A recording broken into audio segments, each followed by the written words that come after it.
Ready? I stopped it for a second. Here we go. We Go, are live. go.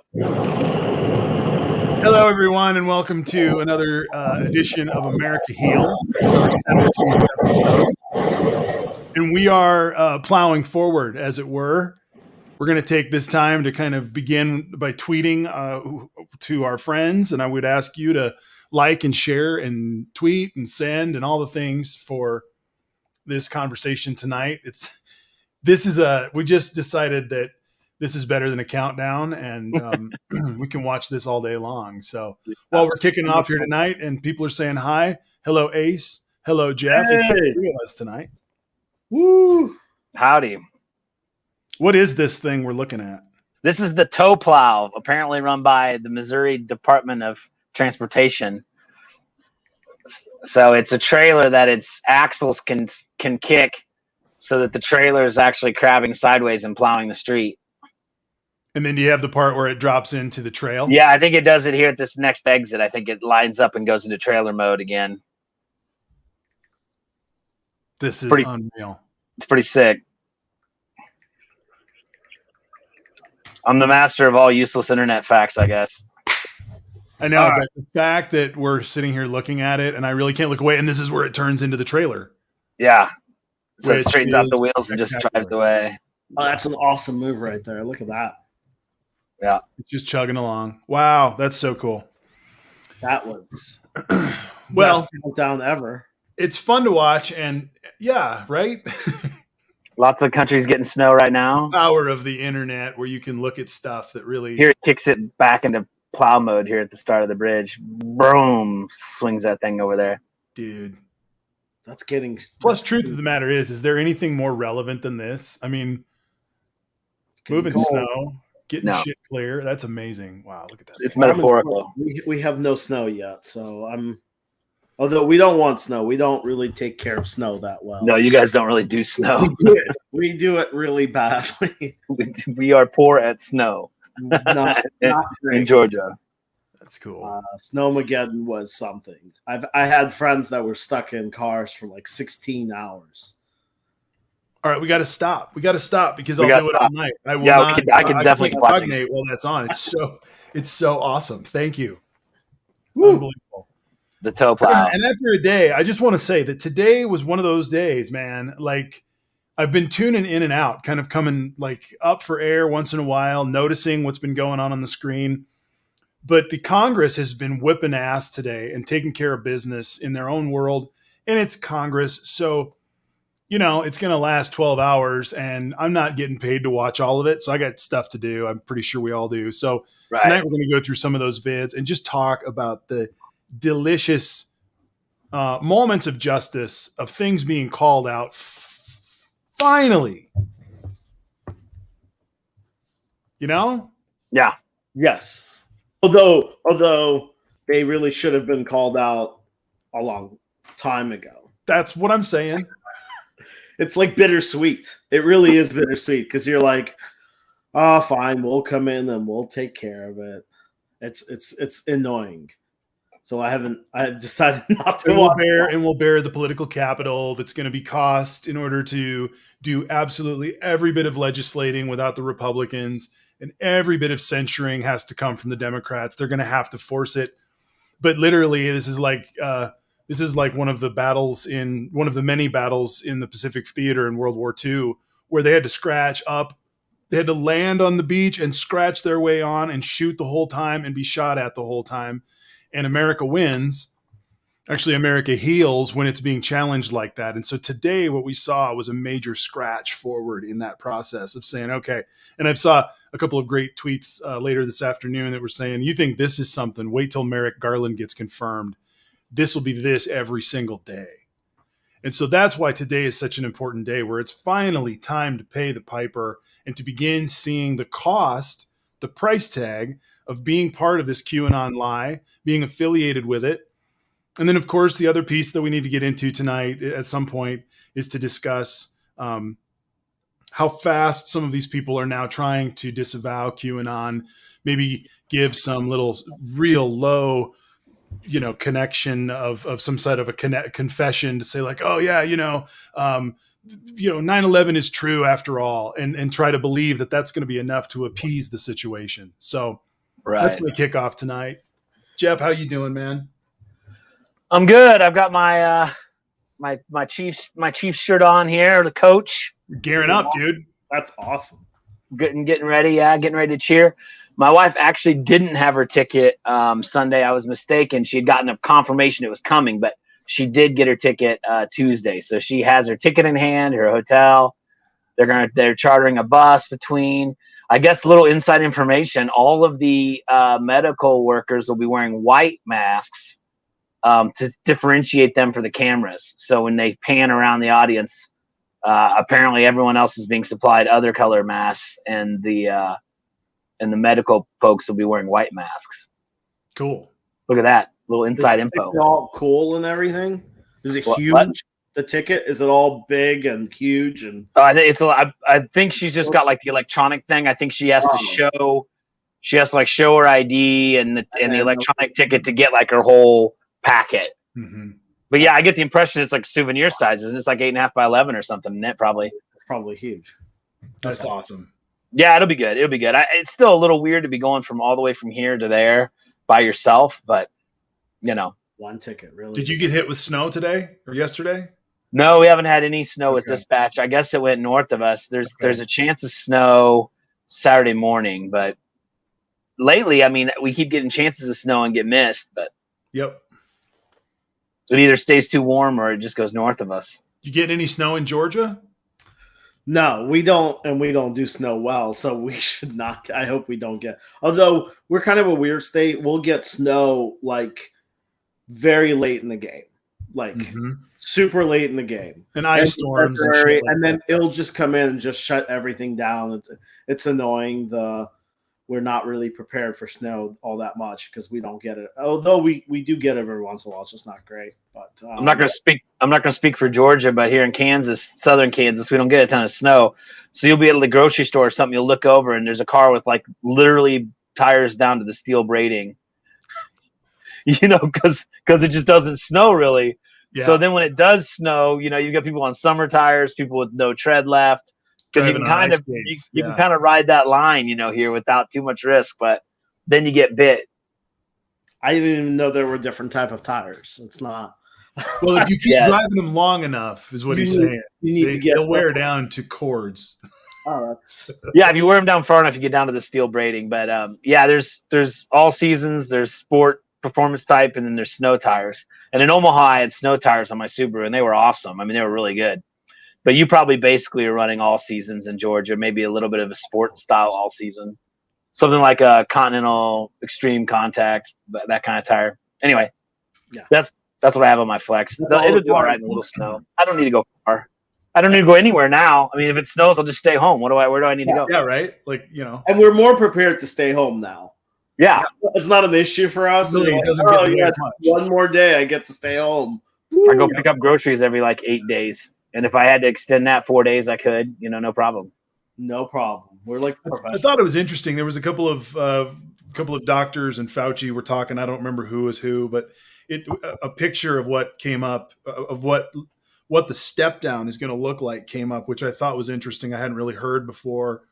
And as we're at this point of vaccines, if we had enough, we could do this faster. But eventually we're going to get to this point where enough folks are going to have the vaccine that when we do try to start going back, the thing that we will be doing more that we've never done since this thing began was the heavy duty testing and tracing. Yeah. And that will become the next phase. Before things go really, really back to normal, we'll then go into that phase of learning how to adapt our systems to continue on, which should have happened last March. If we would have taken an adaptive approach, we would have had honest conversations right away with the real facts. Companies, organizations, and families could have all said, oh, shit, okie doke, here we go. From now on, everybody get this app, and we're going to do this, and we're all as a nation going to do this. Instead, we were allowed to chicken fight right from the very beginning. Just scratch around and figure out what you want to do. Yeah. You guys may recall they were going to do contact tracing. And then there was that bar in the Ozarks that had a COVID outbreak, and their answer was a press release. I mean, they didn't contact trace a single person. They just, if this bar and this bar and this bar, there was a COVID positive person. That was it. Contact tracing lasted about as long as, I don't know, an average Trump marriage. I don't know. So I just thought that was interesting to realize that's going to come back heavy on the radar in the next year. It's going to become, a new element of our vernacular again. And that's usually worthy of note. Yeah. I would like to say too, some people are the new phony criticism is they're saying that Trump got picked apart for saying herd immunity, but now Biden's saying herd immunity. For those who aren't paying enough attention, Trump's plan was enough people get sick and recover that you get herd immunity. Mm-hmm. There's several problems there, including huge numbers of Americans getting COVID and therefore dying. Second problem is that your immunity may only last 8 months or a year or something. So everyone has to get sick every year. So his method was get sick and get herd immunity. We're talking about immunizing to herd immunity, which helps eliminate all the fatality part in Trump's plan. That's how they got rid of all the there's a herd immunity is not a dirty word. It's just getting to it through attrition is not how you want to do it. I think we're going to have to go through a lot of those conversations too, and recognize maybe there's a way to identify when was he trying to win the weekend or win the press cycle. So when was he saying bullshit on that level? And then when was he spreading a more arch lie about buying himself 3 months so that people could do their inside investor stuff? And because I think there were different segments of what he ended up trying to do to the camera on a given night. Sometimes it was just to kick the can till tomorrow or till next Thursday or whatever. But there were other times where he was like, buckle up for this part, and it just, it felt different at different times. So as the money trail comes out, as we are able to put things together, it'll show itself, I'm sure. I think Trump was really playing the game. If I can keep the fatalities under like 80K before the election, yep, I can sell this flu lie and get reelected. And it just got deeper and deeper and deeper, and he never got it. He just never. It's unusual though, because then there were moments like you say where he admitted, that Herman Cain had died from COVID, and that at that point 150,000 Americans had died. So he had these weird things. He had these weird things going on where, 1 minute it's there's lots of numbers and not everybody agrees, and then the next moment he'd quote the number as fact. And we'll be studying it for a while, I predict. Yeah, I mean, basically, I think you're gonna have to study it because you're gonna have 600,000-700,000 people die. You're gonna have to study it, but I think what really happened is he got so many people around him that did not want to send him bad news that people were changing. Dr. Birx admitted it, that she would send information and he would either A, never see it, or B, have other information. And that there's an agency that was feeding him information. There's someone that was taking in all the information and chopping up all the data. So it's very possible. The Jonathan Swan article is absolutely brilliant. I don't know if you've seen it or read it. It's recent. It was out, I think, yesterday or the day before. But it describes the night of the 18th. And it was the night where Sidney Powell makes her final and full play to go full crazy. And Al Sparks went through the whole thing the other night. It was awesome. It's amazing. It's an amazing story. But what it shows, of getting into the details, what it shows clearly is that there is a group of people who are doing their job, whether they're complete Trumpies or not, and they're they believe it or not. I think that there are some of these guys who are the lawyers who go along with it because it's their job, and they try to keep him from breaking the law all the time. That's all they're doing. Yeah. And there's probably not very much ethics in those guys.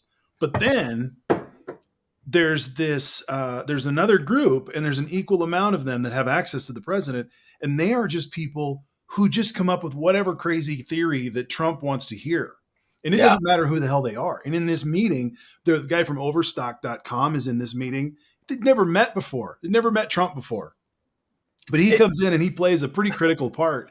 And it's a picture of Trump in the middle, looking around for whoever's given him the most attention. And he keeps saying in that interview, or at least throughout that 7-hour meeting when ends up in the residency of the president.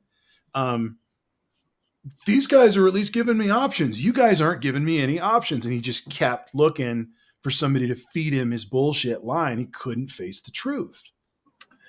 Yeah, that's how he always does it. See, he's a billionaire, and he's also a crook billionaire. So you have billionaires that are not always crooks. They don't always find the easier routes, although the routes for them are always going to be easier than the average person. And you add that with whatever Trump has, that whole, hey, do me a favor type of thing, and you get a guy that he's never had a situation where when you give him a final vote where he goes, oh, there has to be a different option. There's always a different option for him because he has all the resources. And now he's like, I'm the president of the United States. I'm the most powerful person in the world.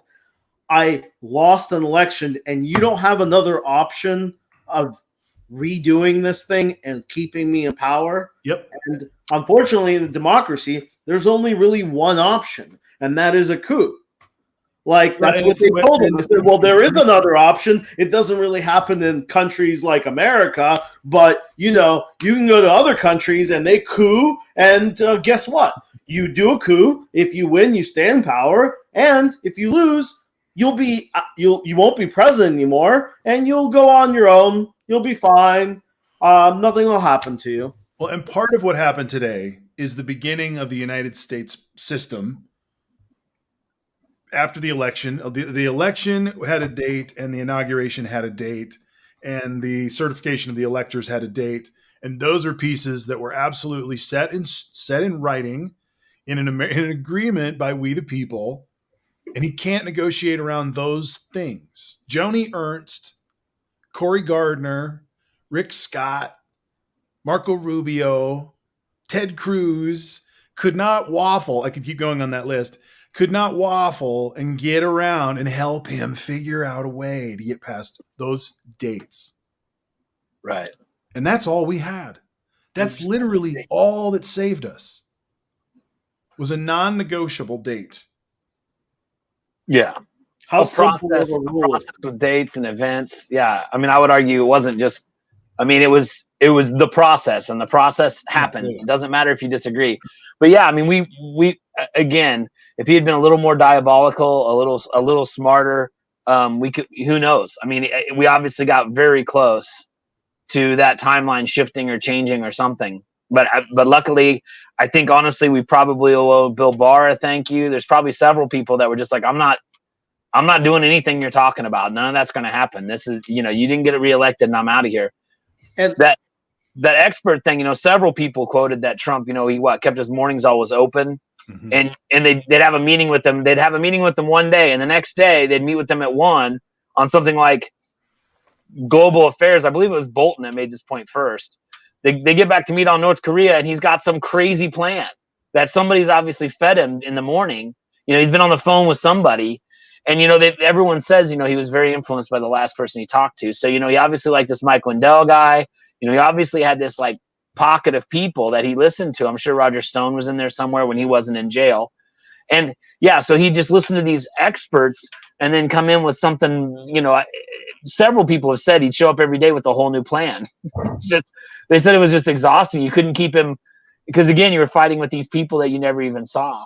And the other thing that I thought was interesting about that meeting, just real quickly, it's a sign of a really terrible leader that he's listening to the Overstock guy. In other words, the people that have been with him, that are trusted and they've proven themselves, because they're not saying we can have a coup. He's listening to the new guy. No, everyone shut up. Let's listen to the new guy. I mean, that's classic crappy leadership that all my old guys have failed me. This new guy seems to have some great ideas. And guess what? Of course, the new guy is cool for about 2 months. And then suddenly he peters out too. Oh, all you guys, once you've been here for a while, you suck. Now I got a new guy, and he, just cycling through the new guy all the time because he can't be restrained. He doesn't listen to expertise. He just wants people. He wants yes men. In Bruce Woodward's book, Fire and Fury, I think that was the first novel that he did a book about the first part of the presidency. And he described Trump in the way he would sit in the room. And we've seen this over and over, as he thought of himself as the sun god. And literally, as he walked in the room, he assumed that he was bringing his glow to you, and that everything that was about him was better. So that you'd have maybe 12 really competent people with a series of questions in a room, but the one he would listen to is the one who said it to him the nicest or gave him the most praise or whatever. And it would derail a meeting where these other people had even more important things to talk about, but they wouldn't get it done because they were prickly or whatever, and they were professional or whatever they were.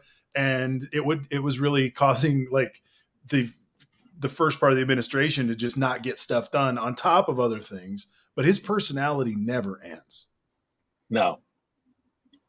But it ended on those dates. It ended through the process. The process said, okay, dude, you're a plane and you're up and now you're coming down. Maybe you'll get another term. Maybe you won't. And that's the way we do it here. And the neat thing is, like you said, it's how simple of a rule is that. It's just the inauguration date. It's these set dates that have no change. You can't go around them, because I think a lot of things that is really annoying with the government and is because they make rules and laws, and they figure out how, when the law or the rule doesn't really work for them, they figure out how to just go around it by going, yeah, that was for this, but this is for this, and it's different. It's like the impeachment trial. We're going to see all of this. That gets into today and the impeachment trial. Go over everything, and it's annoying. It's sort of like, it's like cones when you're playing on a field, like in PE class or something, and you're running around the cones. They exist, and you have to work around them. And what happens around them are conflicts. It's like curves on a racetrack. That's where the wrecks will happen, is when everybody has to turn at the same time. Literally, Marjorie Taylor Greene, and I'm making the turn right now. But this trial today, or this vote that happened today about her, wouldn't have happened if everything would have just kept flowing. It's because they are now facing the fact that you've got Liz Cheney, who, while she did not vote to do the censure piece and to defrock her, I'd like to say, because that's what that's what it's called in the church. But this is the quote that she said on the night. And this was the beginning of what you're seeing in that 11. The vote was 11 today of people who peeled off. But there's beginning to be a truth caucus and a large Q sedition caucus in the Republican Party. But the truth caucus might be very small, but I believe it will grow very quickly. Her quote that night, and this kicks us off: "There has never been a greater betrayal by a president of the United States of his office and his oath to the Constitution. I will vote to impeach the president." Representative Liz Cheney, Republican from Wyoming. And she stood tall that night. We put her on our very first piece of merchandise for our America Heals. It's merchandise we bought for ourselves, and we haven't figured out how to get it able to be purchased for you yet, but that'll come. We all got stuff to do, man. Yeah, we got stuff to figure out. And we're doing it, and it is what it is. But we are continuing this conversation, and today shit got real for Marge. And I just think we should just stop the traffic and talk about it, because it's Victory City. And I'm just going to let Jeff have the floor. First of all, I thought nodding like you had something to say, dude. First of all, I thought it was extremely bizarre that the Republicans got together to meet, and their big question was, should we? I don't remember exactly what all penalties they had for Liz Cheney. Take her off of the leadership committee or something, because she agreed with the Democratic half of the House of Representatives. That was her big sin. But you had over on the other side someone who believes in space lasers and crisis actors. It's just mind-boggling that it's worse to agree with the Democrats than believe in evil conspiracies. I thought the dichotomy of that is just absolute lunacy. Well, that's unfortunately this is the way the Republican Party has progressed in their style of working. They started with we have differences, and then they progressed into, it's not only we have differences, we dislike you as people, and then it keeps on progressing and progressing. This woman literally ran on a platform of Democrats are devils. They eat babies. She ran on the platform of the squad, pictures of the squad, and her holding a weapon and saying this is the like AR-15 is the worst nightmare or something. Like she ran on a platform of it's not only you're voting for me because we hate the Democrats. We need to get rid of them as people. Like we have to come in the very end. That's where it all goes. Like when you tell people that a certain person eats babies, you're what are you saying that there should be done to that person? So a lot of these things, people look at them as kind of, some of them are really funny, but in the very end of the day, if you start believing in that, like we discussed the pyramid, if you start believing, there are people that are eventually going to do something about it because enough people are talking about it, and you go, you know what, 5G is pretty crazy. I think China's going to take over, and you go and blow up a building, or you go, you know what, I'm tired of children being traded in a basement of a pizza parlor, and you go and you shoot up the parlor. This is what the platform that they're running on. They're running on a platform where I get to tell you stuff, and then I could just tell you this stuff, and then whatever you do is on your own, even though I keep on telling you this stuff. And it is kind of sad that the Republican Party decided to, they wasted no time on her yesterday, gave a bogus, basically, they went to the Democrats and said, here's what we're willing to do, Democrats. We'll swap her committees, not take her off committees, swap her committees. That's what they gave as a unity. This is when they talk about unity. That's their unity. We'll just take her off some and put her on different ones. One of them being like a budget committee of something else. So that's what they were willing to do. And my understanding is, after many people reported it, she didn't apologize in the House. She didn't apologize. Everybody, there's one side of the Republicans that keeps on saying she went out there, she apologized, she disowned it, and she moved on. But then there's a section of Republicans that are out there saying, no, she did not. She did not apologize. She just said that those words were in the past. That's a huge difference than going, I've been saying these theories that are hurtful and that are racist and that are bigoted. Yep. I disown them. She didn't. Even the 9/11 thing, like, I mean, I don't know if you've heard her apology today. There was no apology. She didn't even apologize about anything.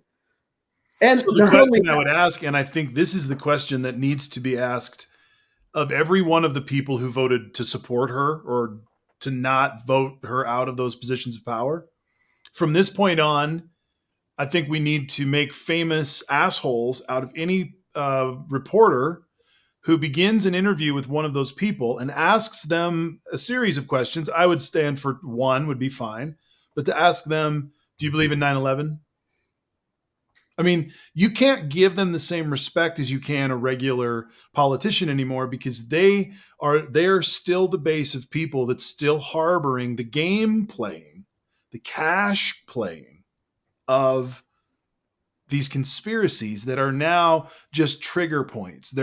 Once they figured out the Facebook like, and they figured out the dopamine equation with the Facebook like and all that, the same thing goes with marketing. They understand how trigger words work, and they build them in, and they're the epistemology of our beliefs, right? Our stories, our language that comes from it's built in. And so her standing up and saying today, I don't believe that 9/11 was a conspiracy or whatever it was that she said is not it's not an apology. It's not even any self-evaluation. It's not even conspiracy, by the way, which is also kind of calling us stupid. Because that is not the actual conspiracy that she said. She didn't have a conspiracy theory against 9/11. But go ahead. I'm just saying it's not even the right conspiracy theory. It's weird. She didn't even go up to to the conspiracy and say, this is what I've said. I don't believe in it. Well, I think that's what I'm saying is I think that reporters have to have the litmus test at this point of being, they need to know what QAnon's latest bullshit is. And they need to ask at the beginning of an interview with any of the people on this long list, be like, okay, where are you at on adrenochrome? Okay, cool. It's January or it's February 3rd. Where are you at on the space lasers? Are you up with that or down with that today? Because you're a Republican, which means that you're a dishonest person at this point in time. And so I need to chart like a kindergarten teacher has to chart his class. He has to look and say, all right, where are you at today? Because I know that tomorrow you might flip and be as crazy as a loony bird. And what she actually said was, I believe 9/11 happened. As one of the CNN hosts announced, even conspiracy theory people believe it happened. Yeah. The question is, does she believe it was an inside job, or I know I'm being too broad. We didn't even address the other issues. What you're saying, Marty, the Republicans didn't even force her to disavowing QAnon, which is a huge problem for the Republicans, because here's what's going to happen in the next 3 months, 4 months, half a year. There's going to be a new conspiracy theory that's hot. And she's going to start saying it, and we're going to be like, that's QAnon again. I thought she quit that. And then she's going to say, what's so wrong about this conspiracy theory? And it's not going to be directly racist. It's going to be like a new mask thing. Don't forget who started a lot of this mask thing and backed the mask portion. It was QAnon. QAnon had a huge anti-masker. It'll be a new wave of that, where it's not really racist, it's not bigoted, it's a different thing. She's going to keep on saying it because she's a QAnon person, and then we're not going to be able to do anything because they didn't make her disavow QAnon. I'm going to put this up because Zach is absolutely right. Sorry, Jeff, real quick. No. QAnon is a loud vocal base in the GOP. Attacking it is a serious risk of losing a primary. And that's where the poles of our truth are, coming from. That's exactly right. Kevin McCarthy, as he's now known because he's a QAnon friend. He's a friend of Q. That should be the new term. That's a nice term, isn't it? Yeah. Friend of Q. Yeah. Cuomo was calling him the GOPQ because they've now accepted Q into their ranks. They should. I don't actually think. I think QAnon is just another sector of Trump and MAGA. That's a different section. 100%. I don't really think QAnon is that popular as a. I think people have heard these conspiracy theories and they've repeated them, but they're not really like QAnon people like she is. They're not speakers. They're not recruiters, that's really where you start getting dangerous, is where you get people that listen to conspiracy theory and believe them. But then you get the next section, which is recruiters, which I would argue if Marjorie Greene was, she's a public figure and she starts talking about and calling QAnon a patriot, she's becoming a recruiter, which is a lot worse than just someone reading it and telling, because she's talking about where she's getting this information, not just conspiracy theories. Everybody talks about the JFK conspiracy theory, but you don't point it to Al-Qaeda talked about it, because if you did that, now you're recruiting it to a group, right? Which is why they have to label it a terrorist organization. And they have to do it. But we have to be really specific at this point. This is exactly where you're at. Congress is making this move. The House of Representatives is making this move. Well, it's only the Democrats and 11 people on the Republican side who are making this move. So it could be said that the House of Representatives made sure that Marjorie didn't have power. It cannot be said that the Republicans self-evaluated and distanced themselves as a body from the craziness of all of this thing. And therefore, I keep leaning into the media. And we, I think, as a population, need to be loud and boisterous about this. They cannot be treated from this point on. They cannot be treated as anything other than appeasing a very weirdo crazed worldview and they may not all be in the middle of Q, but they didn't denounce it when they had a chance. And this was their chance. They're going to have another chance next week when they hear a lot of things about Trump and they watch the psychology and they watch the video and they listen to the language and they watch the crowd noise and they hear the people in the frenzy. Because here's the deal. There are people right now I've been watching on the conservative side on Periscope who are as Q as they've ever been, spouting lie after lie after lie, night after night after night.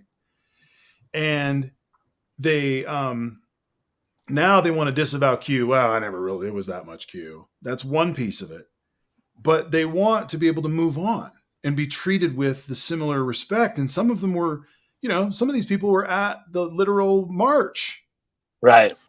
Yeah, the horn guy was a QAnon guy. So they're also supporting the band. Well, the guy who's chasing that very brave cop that pushed the guy back and then ran the other way and got them all to follow him. The guy he pushed, that was one of the lead aggressors. His shirt has this huge Q with an eagle flying through it. Mm-hmm. So, I mean, Q was everywhere that day. I mean, for someone to act like, there was Q is the Gnostic scripture. I would say that it's a Gnostic scripture to these people. Yes. It's spoken of. Some people have read it. Some people haven't. But everybody knows the fable that's emerged from it. And that's what I think it is. And as you can kind of expect, I think partially what Ace was saying, as you can kind of expect from a group of people trying to follow conspiracy theory, even I think CNN interviewed a panel of them, 8 months ago. And even some believe some things, some didn't believe other things. I think QAnon as a whole kind of crumbled maybe 6 months ago, but you're always going to have those people that are still hanging on to this or that or the other. And then, of course, the other question is how many people that, wore MAGA hats at least bought into some part of what Q said. So there's these differing levels of, you got the Q shaman. So, and if you were wearing your MAGA hat and you come in from East Kansas or from West Kansas, I'm sorry. West Kansas is the emptier part, yeah. Yeah, you coming in from West Kansas and you got a MAGA hat and you're coming over to Lawrence or where, I don't know if they went to Lawrence, wherever they had a Trump rally, Wichita, wherever. There was one in Wichita. They're coming in. And they may not have a lot of Q because they're listening to Limbaugh and Hannity, but they come in and they stand there in those rallies, and I guarantee they're here because they're standing there for 6-7 hours. They're hearing Q talk all around them, and that's why they're all somehow complicit in this fable that has emerged. And a lot of it's just weird, unspoken stuff, but they all believed it. And I saw the guy at TikTok who was going around saying, I'll give you $1 million if you get this one question right. And he was going to these MAGA people, these nice old ladies who had like their masks kind of off and they're just sitting there in their chair waiting for whatever's coming. And he would come up and he would say, all right, one question. And they're like, oh yeah, okay. Who won the presidency? And they would say Donald Trump. And he would just go, he'd go, really? One person to get this question right. And they were dumbfounded. Because they really believed, Ace, that Donald Trump won. They did, because that's the only media that they listen to. I was listening to one of these QAnon person, and she basically said, listen, I was raised as a Republican only to look into Republican news, and that's all. I don't read the New York Times. Right. And the other issues we do forget about this is we forget where most of the people either get their news from Fox News or whatever Max, and the lower they go, the more radical the news is. You also forget that our social media with algorithms is completely different. It's not like it was before. I know people know that, but we forget that before, social media was designed based on whoever posted something at a certain time, it would come up on where you're reading. So if I post something 11:01 and Jeff posts something 11:02, his post would be above my post. That all changed when they added algorithms where it says, oh, it doesn't matter how many posts I do. It doesn't matter how many posts Jeff does, but your algorithm says that if a QAnon person posts something, that post goes on top and you see it more. And then the more people you like, that's the only news you were getting. And they're getting news that says that Donald Trump won the election by a huge margin, but it was stolen, and that there's a huge miscount. Why wouldn't they believe this?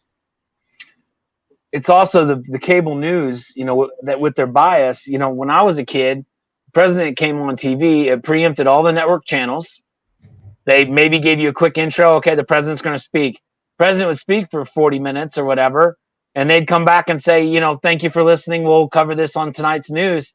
And it'd go back to your programming. There was no lead in of how bad whatever's getting ready to be said is going to be. There was no critiquing and endless discussion. We've got like the ESPN model now to all of our news. There's the spin show, and guess what? If nothing happened, they'll spin whatever they can find. Yep. And don't get me wrong, the mainstream media is way better than someone like Alex Jones, who can literally say anything he wants. At least the mainstream media is constrained by, they can't be completely Looney Tunes, or they'll lose all their sponsors, or they'll have to print retractions every day, and et cetera, et cetera.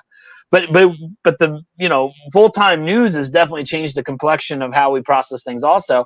And then on top of that, you've got Trump discouraging mainstream news. So like I've said 1,000 times, now people are going to specific people's YouTube channels and vlogs and blogs and TikToks and things that have absolutely no accountability. They can say whatever they want.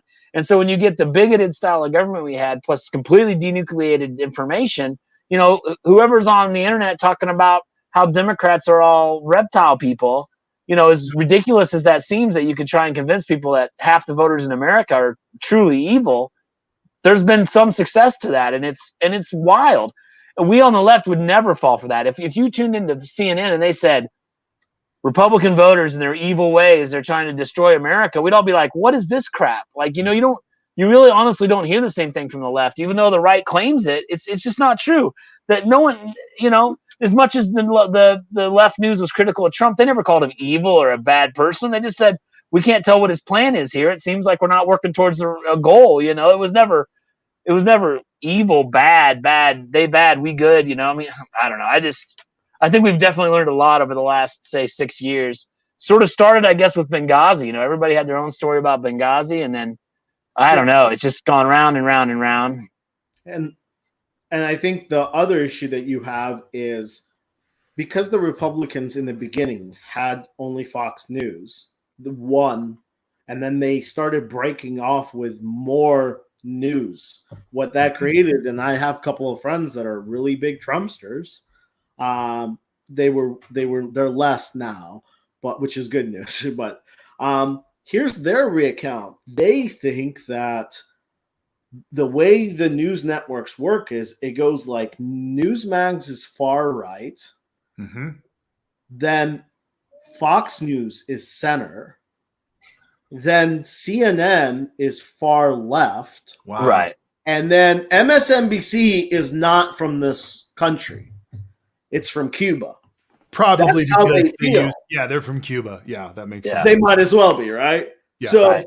So you're like, wait a minute, how's that? This is the problem. Your scale is so off that if you think, and to be honest, guys, there's something to this, because there's another element to this, and this is red media.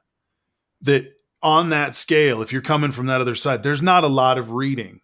There's a lot of consuming of videos. There's different conversations that happen, but it's not people reading the New York Times or reading Wall Street Journal or and coming to a lot of those conclusions. It's just not. It's based on an emotional reaction to striking news. And so it used to be when we had less media and you could buy papers or whatever, when you're at the grocery store, you would have the option of buying People magazine, Life magazine, Time magazine, Sports Illustrated magazine, Sport magazine, just to put an old one out there that I remember back in the day. Maybe even Baseball Digest. And then you could also buy the National Enquirer. And you would stand there, waiting to buy your groceries, and there'd be those 16 different outlet magazines. And the National Enquirer always had the most crazy shit on it. It had, alien babies from Kennedy's first wife or something. And you're like, wait, always alien babies. Always. all the time. So many alien babies. How the National Enquirer has. And if anyone dared to grab one of those things, they were socially ostracized. I've never seen anybody buy one. Are you freaking kidding me, dude? Did you just grab that thing? Interestingly, all this kind of it also kind of works for the fact that Donald Trump has been the most corrupt and flawed president ever.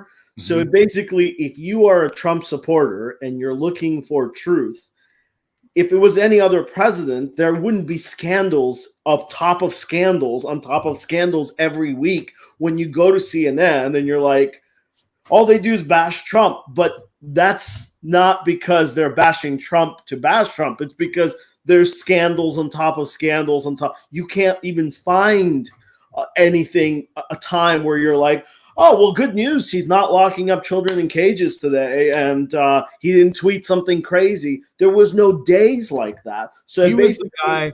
He was the race car driver who never made it around the track one time without having a crash. He never made it around the track one time without having a crash, and it was always noteworthy. And so that's why there was so much breaking news. He was that bad of a race car driver that he could never make it around the track. And I think that's the thing that the Republicans are like, wait, he never had a wreck. He's the kid that was talking in class, and when the teacher starts to fill out the detention slip or whatever, he just shits his pants. Like he just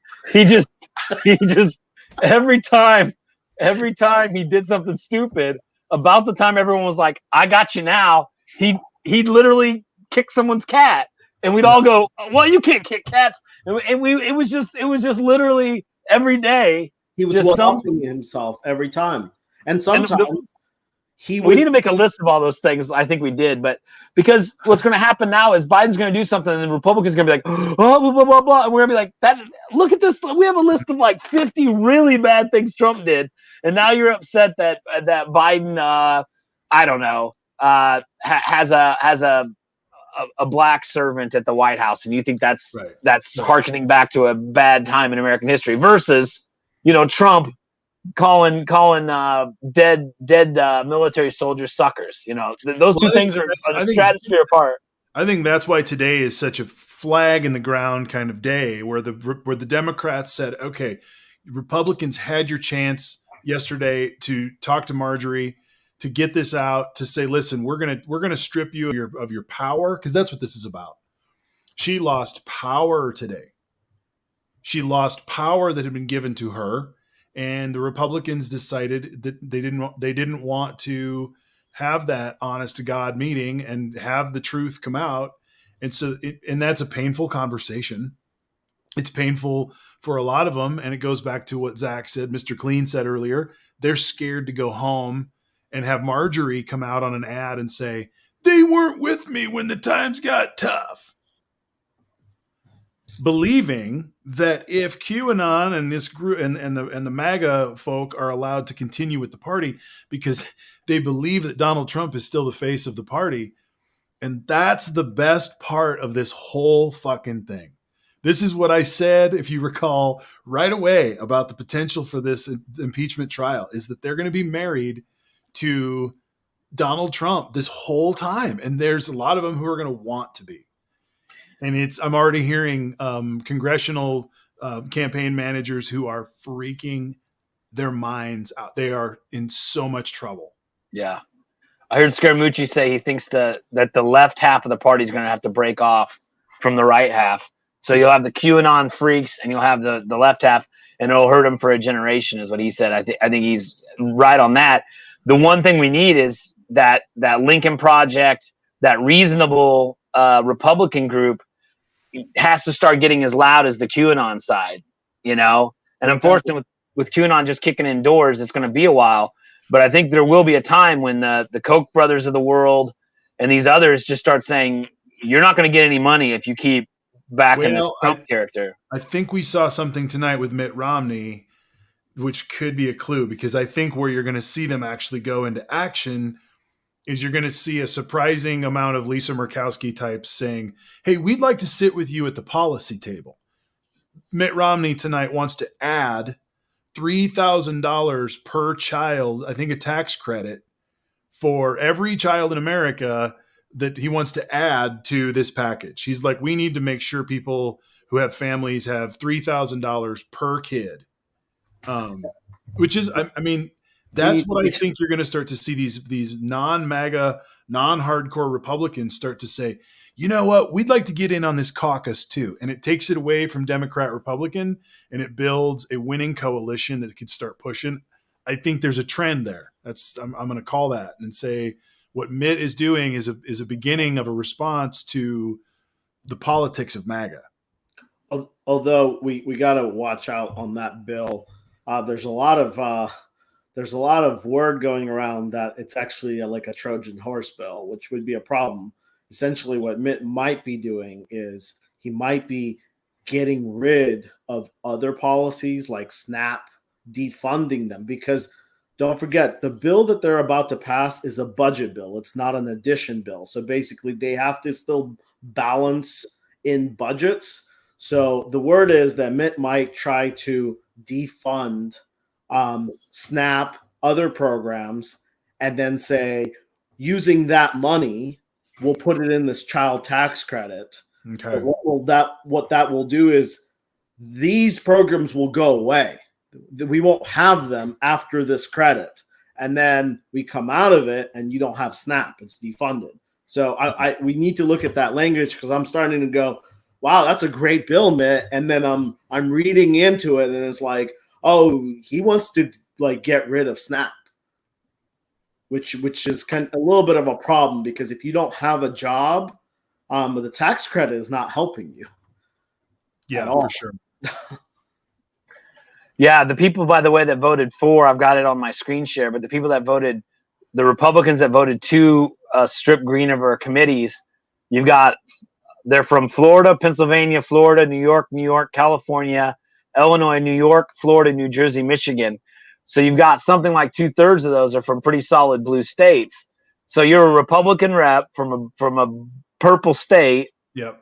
Now you'd have to look district by district. I mean, they may be out in the boonies where it's red as day, but you're going to have situations.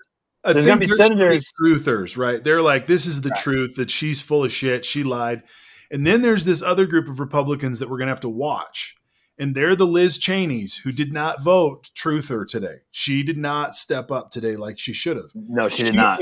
She makes the other truther argument, and that's my language. I don't know if that's right or not, but this argument that this should never happen. This is an apostasy to the House. This is a breach of protocol. This should never have occurred. And so they tried to stand on that high ground and, eliminate their vote to support her in that way. I don't think that holds water. And so I drink out of this glass with this quote, but we knew it when we had it. It's going to be Liz, and she's a Cheney. So, if I may, for a second, since we're on the vote, if you can share what I shared, yes. This is my interesting thing that I came up with, and this is not anything new, but I have found a rule that we should make. We can't, but they should have this new rule, and this will solve our issues. I'll tell you where I'm going. You have the two votes right here. You have the 230 versus 199. 11 Republicans, right? That's Marjorie Taylor Greene. Mm-hmm. You have a vote below, 145 versus 61. That is vote for Liz Cheney. So she got 145, 61 voted to remove her as a chair. What's the difference between these votes? One thing, secret ballot. The one below was a secret ballot. And this brings me to my new idea. I think that from now on, when they say vote your conscience, which is my branding for this rule, it will activate a secret ballot option. Not an option. It will be a secret ballot, a true vote your conscience type of vote. So when they say vote your conscience before, really all they mean is they're not going to whip the votes. But I think as a branding, it should also equal vote a secret ballot so people can vote their conscience without having any retributions. And this is also, now we have proof that this works. When people can vote secretly, they vote how they feel, and you get a better outcome. If the one on top was a secret ballot, there would be a lot more than 11 Republicans. But Liz Cheney got scared because they tried to kick her out yesterday, and she wanted to be on the good side. This also brings me to the impeachment trial.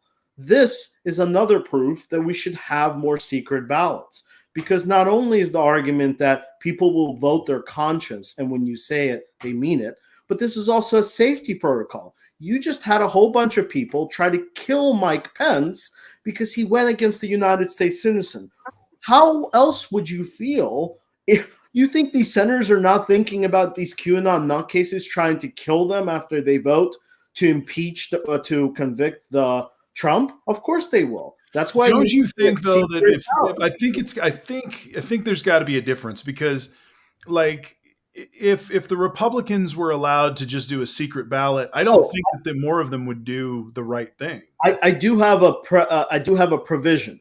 The secret ballot option would only be for punishments only. So not rules, nothing, just punishments. So if you're censuring a person, and it doesn't always have to be acted, but if you're censuring a person, you're impeaching a person, it should be more secret ballot. If you're voting on a law, no secret ballot. We need to see what you're on. But like if you're a senator and you're a Republican senator, you have a family. Let's say you have a family in the middle of MAGA country. Are you really so sure? I don't know if I'm a Republican, if I'm brave enough to vote to impeach, to convict Trump. You're getting dangerous then. Like these people just stormed. Why would you do that? That's a dangerous vote for you. If that's the case, then you need to leave the Congress. I mean, that's a straight up reality that if you're not able to stand by your vote as a public servant and face it, I mean, and that you're right. You're absolutely right, Ace. It's not. I'm not. This would just solve this problem. I'm saying though that we need to. If that's the case, then we need Secret Service to be with Congress people. We need to change our systems, because if we're in that sort of a heavy duty weaponized democracy, because that's what that would be. That's a weaponized, I'm going to get my way and I have a say. And can you bring up Mr. Clean on that? Now I have an explanation for this. Now I want to know. Yeah. Okay. Here we go. Now I want to know if my politician did the right thing. Secret ballots in general need to go. This is the problem. Is we keep on saying we want our politicians to do the right thing. They never do. The Republicans never do it. But when they had a secret ballot, they did the right thing.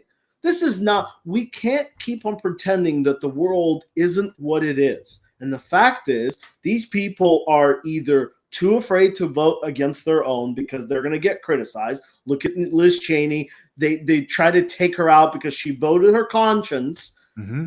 And some of them stormed the building and tried to kill them because they didn't do what Trump asked. It is a security risk as well. And we can't keep on waiting for them to do what's right. This would just solve this problem. I'm not saying it should always be secret ballots, only on punishments. And it's, by the way, what would be the negative of it? You would always get the true result. And people would actually start going, wow, I really can't say a lot of stupid shit because my party won't be able to super protect me. But we did say that we would hold. I'm gonna bring up another quote here. I think it's short-sighted. I want to know if Dems do the right thing in the future. We did say just in our very last show that we want to know if people are doing this crazy stuff. And so I think you would get the ballot count.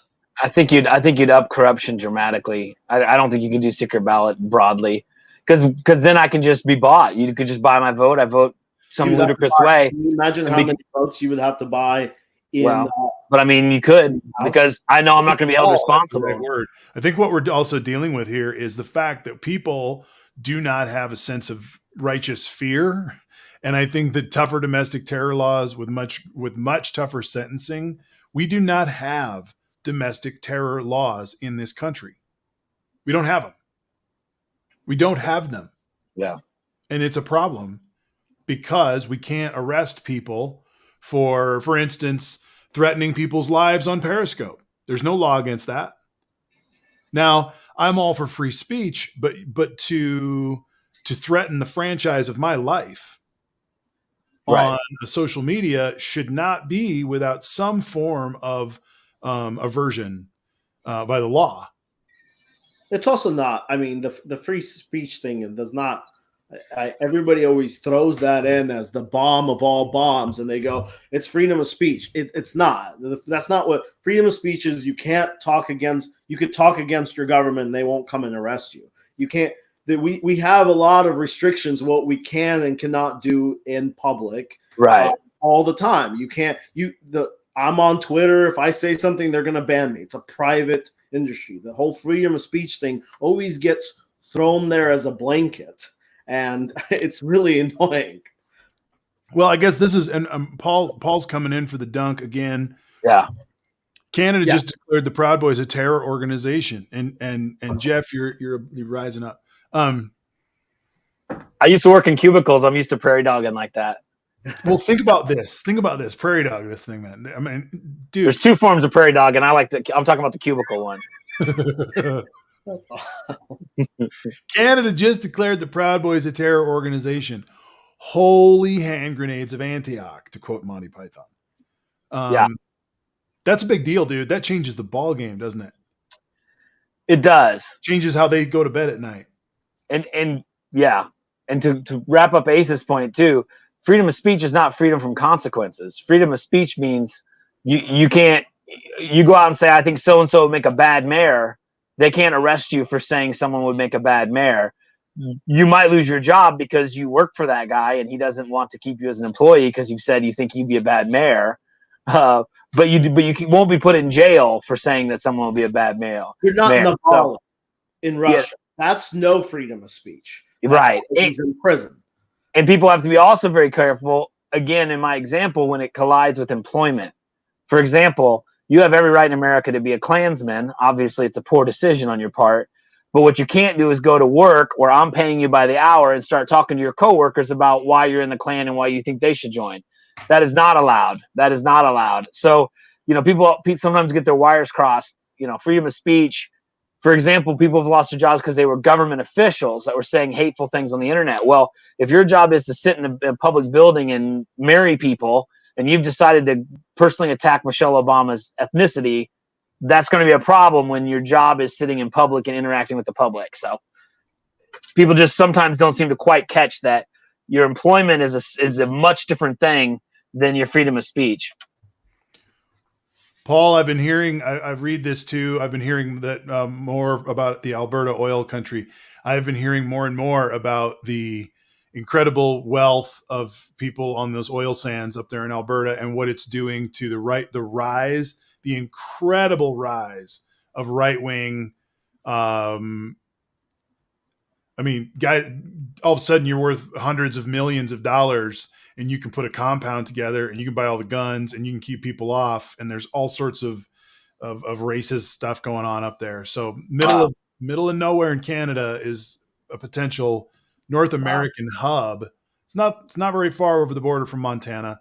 It's a North American hub for some of this stuff going on. And that's what's happening in some of these places where incredible wealth occurs across the globe is when oil money shows up, conflict often follows because it ends up with people really trying to clamp down and protect. And, maybe we would do the same thing like Canada, but we probably quite can't because we don't have an AG. Surprise, surprise. I like how the Republicans don't want us to have an AG right now. I find that interesting. Well, the justice that happened today was just a precursor of what would happen. He's going to come in and start taking names. Yep. And the breaking news will begin again. They'll be able to use their breaking news music again because it's going to start rolling down the hill. They're going to start finding all these people and charging them correctly. And because right now they're just doing the first rounds of locating people. He can come back and start charging specific people with insurrection and much bigger things. And if he charges them as QAnon and labels that group as more of a group, then they can really go in and do. That's all. I mean, I've been talking about since like day one. You have to go after these groups tough to get a huge number off the top. If the group has a couple of million, you got to get it down to a couple of 100,000. So that way, Becky next door is not looking at QAnon stuff because she's been told that's a terrorist group. That's like reading Al Qaeda's speech. That's the difference. So I think this would be a good time, if you've got it, Ace, to pull up the Steny Hoyer piece. And I'm going to ask all of our viewers to drop us any questions while we're going through this thing too. We're gonna watch a couple of videos tonight. Also, if you would like and share and retweet this out, if you haven't done so yet, we would really appreciate it. We're trying to grow the show. We're moving over onto our YouTube primarily, and we'll still be on Twitter and Periscope. And honestly, I think Twitter Live and Periscope they're gonna figure something out to have some sort of a platform. So I'm not a huge bridge to get those two things very similar. I think so too. Yeah. So anyway, but your help helps this show, and we're just kind of plowing through some of this stuff tonight. But this is the video of Steny Hoyer, second in command behind Nancy Pelosi, who, for those of us who have our questions about Nancy Pelosi, one of the things that I do believe that these guys know how to do are bite hard at the right time on certain things. That's about as much as I'll give them. But on these kinds of things, Steny Hoyer and Nancy, they do know how to bring it home, I believe. And so I think that happened today. And here's Steny. And let's do this. Oh, I want to talk about Myanmar too. Do you have the audio? It's coming. There we go. You were all out of audio.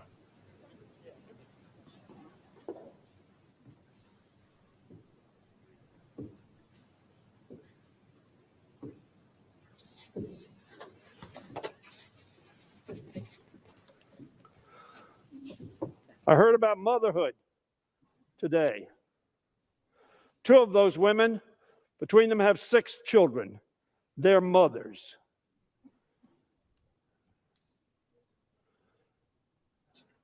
One of them does not have children. And she's come to this body asking for more housing for people, for more health care for people, for more income for people. How awful.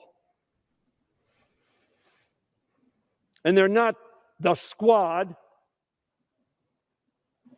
They're Ilan. They're Alexandria. And they're Rashida. They are people. They are our colleagues. And yes, you may have disagreements. But I don't know anybody, including Steve King, who you precluded from going on committees, for much less. And this is an AR-15 in the hands of Miss Green. This was on Facebook just a few months ago. That is a message of peace and reconciliation and peaceful democratic dialogue. The Squad's worst enemy, AR-15, in hand. Sounds like the guns I fled. I have never, ever seen that before.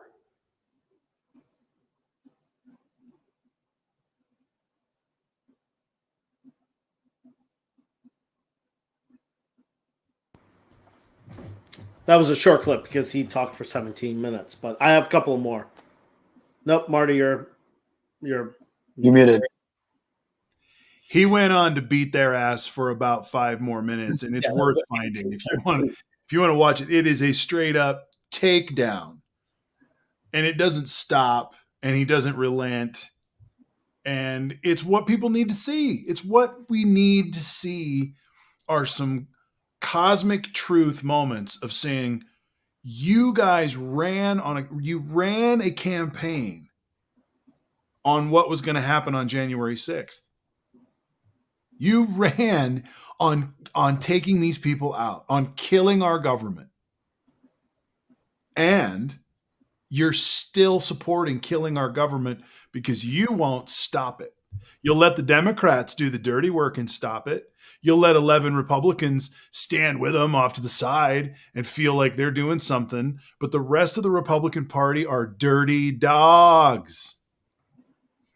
Here's another one that I don't know if you've seen this. Sorry, one. I just get going. This one's also really good. I saw someone comment on this. I didn't actually see it. Yeah, it's a good one. It's a very I want to thank you, my friend, the gentle lady from New York, for organizing tonight and for inspiring rising generations of Americans, including my own daughters, to dream bigger and to do better. I want to thank you. And I want to start my remarks by addressing those who have belittled, dismissed, minimized, or criticized anyone who has experienced trauma of any type, at any time, in any form. To you, I say I take pity on you, and I say shame on you. I was in this very room on January 6th when the insurrection began. I was one of 20 colleagues up in the gallery, just over my shoulder, who had to take cover behind our seats on the floor and struggled to activate our gas masks. The whizzing sounds, the collective whizzing sounds in this room, of which none of us will ever forget. We know the sound of the breaking glass, of the screams, and of the furniture being moved in front of the doors. We know the feeling of being trapped in this room and believing that being taken hostage may be the best case scenario. We know what it feels like searching for something, anything, with which to defend ourselves, and realizing a pencil is about all we had. And we know what it feels like thinking that it's a real possibility that we would not see our families and loved ones again. We won't forget. We won't forget. But I'm not here this evening to seek sympathy or just to tell my story, rather to make a public apology for recognizing that we were sitting ducks in this room as the chamber was about to be breached. I screamed to my colleagues to follow me across the aisle to the Republican side of the chamber so that we could blend in, For I felt that the insurrectionists who were trying to break down the doors right here would spare us if they simply mistook us for Republicans. But within moments, I recognized that blending in was not an option available to my colleagues of color. So I'm here tonight to say to my brothers and sisters in Congress and all around our country, I'm sorry. I'm sorry. For I had never understood, really understood, what privilege really means. It took a violent mob of insurrectionists and a lightning bolt moment in this very room. But now I know. Believe me, I really know. But I want to close with an invitation, a hopeful invitation at that, to everybody watching or listening. Whether you experienced January 6th right here in this room, whether you were barricaded in an office across the street, or whether, like most Americans, you experienced it through a television screen. Please do not allow that day to change you for the worse. Rather, please find something in it to improve yourself, to improve our country, and to improve our world. I surely did, and I hope you'll join me. With that, I yield back. Thank you. Thank you, Representative Philip. Yeah, that was moving. That is what self-reflection looks like. He had no reason to apologize for that publicly. He didn't, and That's kind of the difference, right? I mean, it's amazing that we can't even come together on such a simple thing as we want to make sure that everybody in Congress just feels safe. I mean, it is very, very, it's Well, I'm going to keep doing this now. I'm going to keep leaning into the media requirement that they begin to treat these folks with this, because we have an anti-government caucus in the Republican side. It has to be recognized over and over again until we root it out. And that's what these moments of truth today, as I said at the beginning of the show, crawling up from the beach to try to get it. It's under the fire of denial and just scoffing at it and making fun of it and wanting to go back to this activity of, owning the libs as the reason for existing. And what's crazy about the Know Nothing Party, which is what this is, it's happened over and over and over in this country's history, usually lasts about 6 years. And we're coming towards the end of that cycle at this particular juncture. But when it comes up, it always has to have this, and I've talked about this on the show before, it has to have this Gnostic, hidden truth bullshit that keeps fueling it over and over and over. And if the bubble gets popped, which is beginning to happen, the bullshit doesn't work as well anymore. And I'm already starting to see it. And I think in the next 2 or 3 weeks, you're going to see that 11 number grow. I think so. The good news is these are the minority of the people. The popularity right now for the government to do good, because we're in a disaster of all proportions, and we need, the only one that can fix this issue is the government. When the economy is rolling along, the government can stand back and not do anything and golf. It's much easier to let the thing rolling. Now you really have to get down and do a lot of work when there's millions of jobs missing. And the good news is, while these guys run around and go anti-government, the government will be competent and they're going to start working, and people that don't have jobs will start getting jobs because the virus will be controlled. And the only person that can get all of the good job is the people that were behind this, the ones that are working. The Matt Gateses of the world and all of those guys are going to be looking ridiculous because they haven't done anything, and they've called the whole thing hoaxes and everything like that. And I never understood what the point of that is, because they were all briefed on the true numbers. In the end, you know me, I love numbers. At the end of the day, this all comes down to numbers. And they were briefed that if this thing goes sideways, you're going to lose 1.2, maybe 2 million people on the top end. On the low end, you're going to lose 500,000 to 700,000 people. They knew this was going to happen. I don't understand why you would ever put your name on the side of 750,000, 800,000 deaths and go, that's the end result. Why? Okay, so why do that? Time out. Let's go back. And I know we don't know, does Matt Gaetz believe what he says?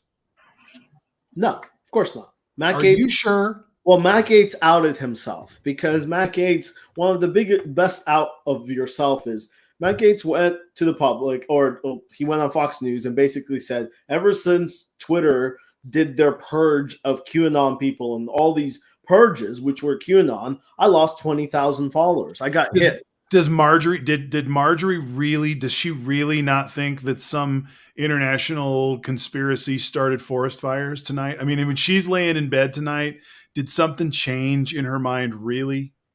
No, I don't think so. I actually think she believes a lot of it, because why wouldn't she? I think she still believes. I think she was told your two friends you're gonna get kicked out of the Congress if you don't straighten your shit out. This is the way a Meet the Press needs to start beginning. So, hey, Ron Johnson, do you really believe that Trump didn't do anything with the collusion of Russia? I mean, we need to deal with them in this way. It's unfortunate. It's remedial living. A lot of this needs to go down as like the Iraq vote times 1,000. Totally. When the game is over, because the Iraq vote in the beginning wasn't as bad, Right. but when the score was all tallied up, if you're on the wrong side of history, there was a huge amount of time that you lost your political career. This needs to be down up to the thousands. You were on the QAnon side, in a week or a month or a year when QAnon gets labeled as a terrorist organization and the head of QAnon, whatever, they start arresting all these people. You can go to the Matt Gateses and all of these and go, you still supporting this? Because you voted for these guys. You guys knew this was going to happen. We've got special reports coming in from the West Coast. Zach today, he saw it. He saw space lasers today burning. They were burning California, and then, was it maybe at lunch? I looked up and saw a bright ball of fire. Burn my eyes, the lasers. Let's not forget where that laser the end of that laser is to make it even more ridiculous. You have to blame someone, and it always goes down to the favorite type of people to blame for. Yep. I mean, it is amazing. Sure, you got to do the George Soroses and fascinating piece, fascinating breakdown of the fascist overtones of the movie that was shown between Rudy and Trump on the March to Save America morning at the Ellipse. And it was fascinating how many anti-Semitic overtones and subliminal bombs were dropped into it, going from words about evil with Hollywood, and then just all sorts of anti-Semitism stuff. And what we know now and what we can consistently see is that so much of this is anti-Semitic tropes and anti-Semitic stuff from Hitler's time, but even way older.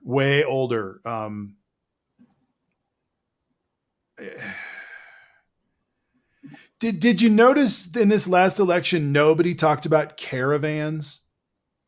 Right. Did you notice that? Never came up. Caravans never occurred during this election cycle. And it wasn't because we didn't have immigration stuff. They didn't need caravans. Caravans is sort of an off-election issue that they needed. But this one was much more about control and Nancy Pelosi being around people like Nadler and, Schumer and Ace, you know what I'm talking about. It's fucking sickening. They basically had the bomb of all. They didn't need anything else. They didn't want to distract it. They wanted to make this big bubble and this bullet and then just push it down. That's what they had. And this whole conspiracy theories works really, really well when you're trying to sell that the election was stolen. It works great. The QAnon people are loving you giving them some more conspiracy theories.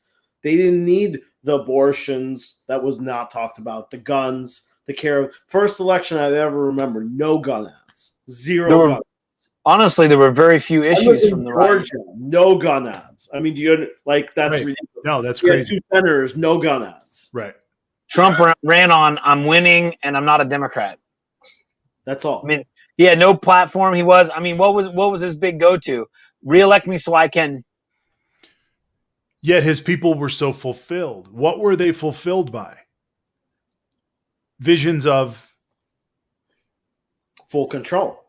I think it was full control. They don't want this government to be the same. They want a leader, a dictator, or they don't want America.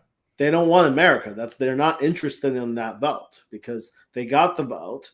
It was recounted, and then they were unhappy about it. And then they just kept on breaking that more and more down. And every time the bar was moved, not at one time did one of them go, okay, I mean, this court. They didn't back up. They doubled down. They doubled down. It kind of reminds me, and I listened to like 4 hours on Miramar. Is that how you say it? Miramar? Yeah. I listened Myanmar. I don't Myanmar. I listened to like 4 hours about this little country. It's sad. But how did that coup start? Well, they said that the election was rigged. Yep. And the military stepped in. And this is where the interesting thing is. The military stepped in and basically baited all of the people and arrested them, which is a military coup. Mm-hmm. But if we find out from your letter that you read last show, mm-hmm. is there a difference between a military coup when the military steps in and arrests everybody? Or when the military goes, we'll stand back, we'll let this other military, the QAnon, do our work for you, but you guys stand back. You don't do anything.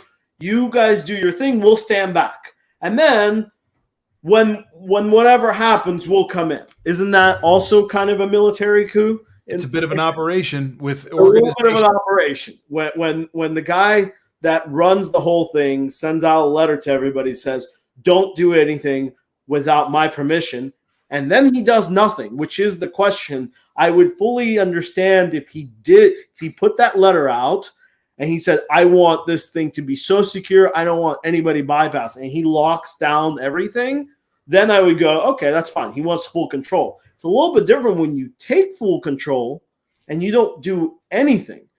You allow open doors. Well, the corruption that was happening around Trump was more than could be counted, but it's all hidden.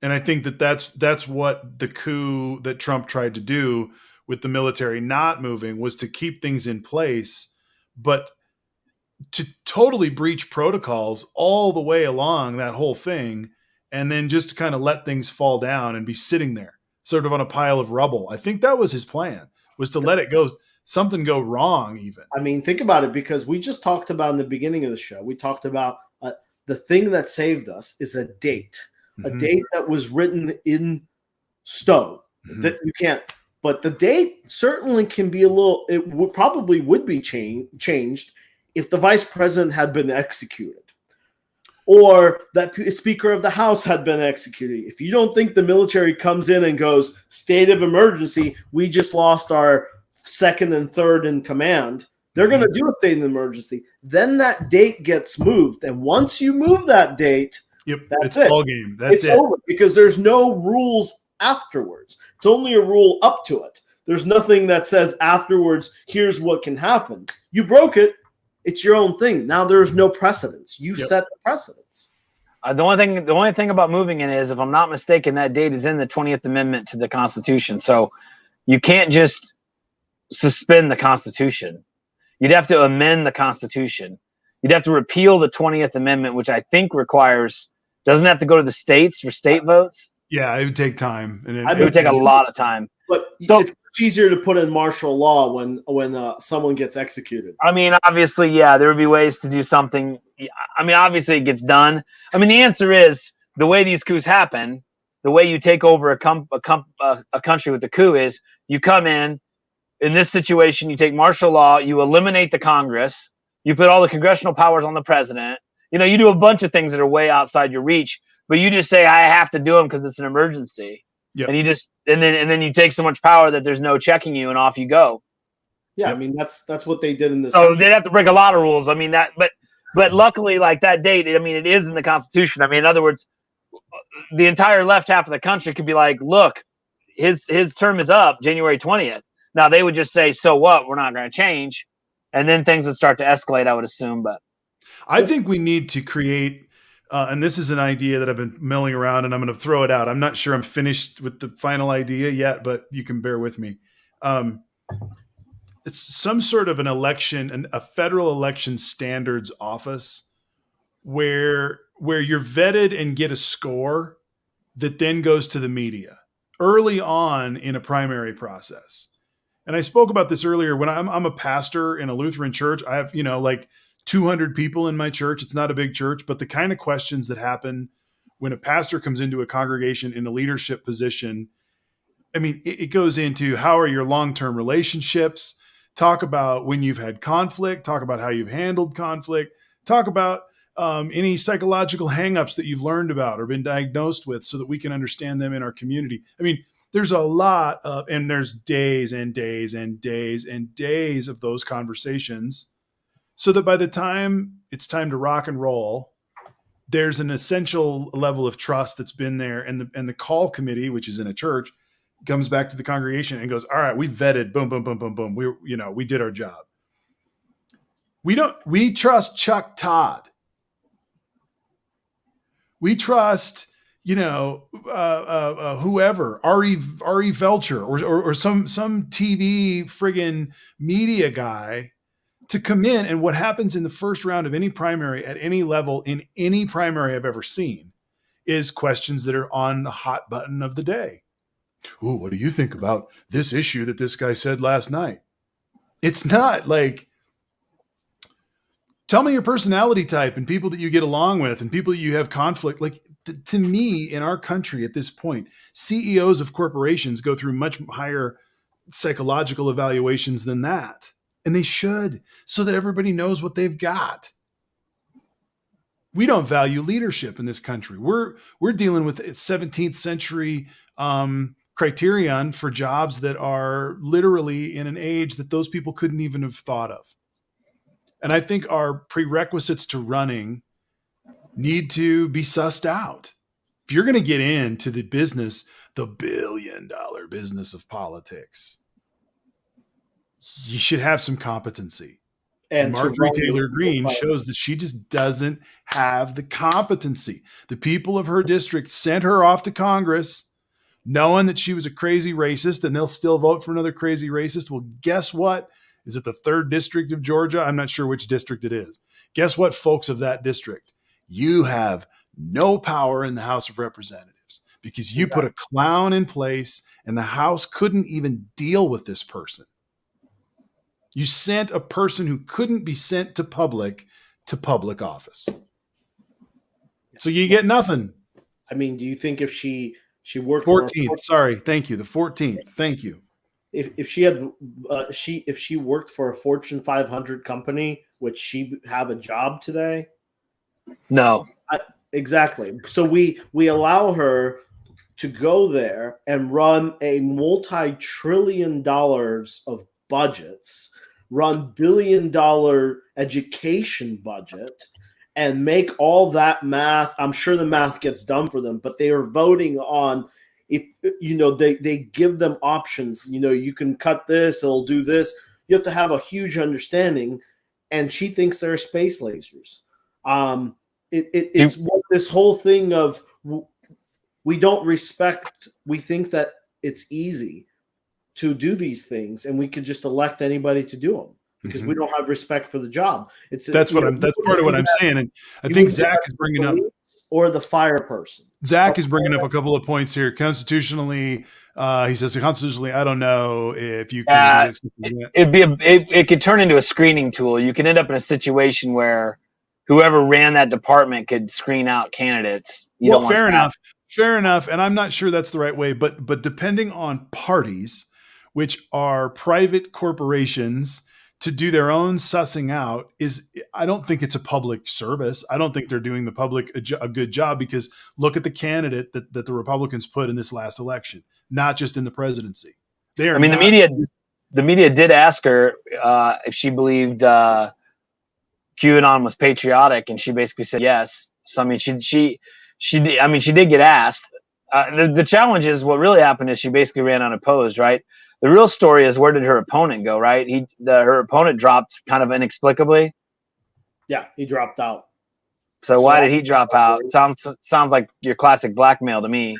Mm-hmm. It's a little weird that he would do that, but I think also, Marty, like, it doesn't have to be for Congress people and senators, but it does. I think we do need to have a certain. You have to be able to do this in these higher level roles, like AG. I mean, can you put someone in to be an AG if they're not a lawyer? Is that a prerequisite? Right. But we have these other roles that have no prerequisites, and you could do whatever you want.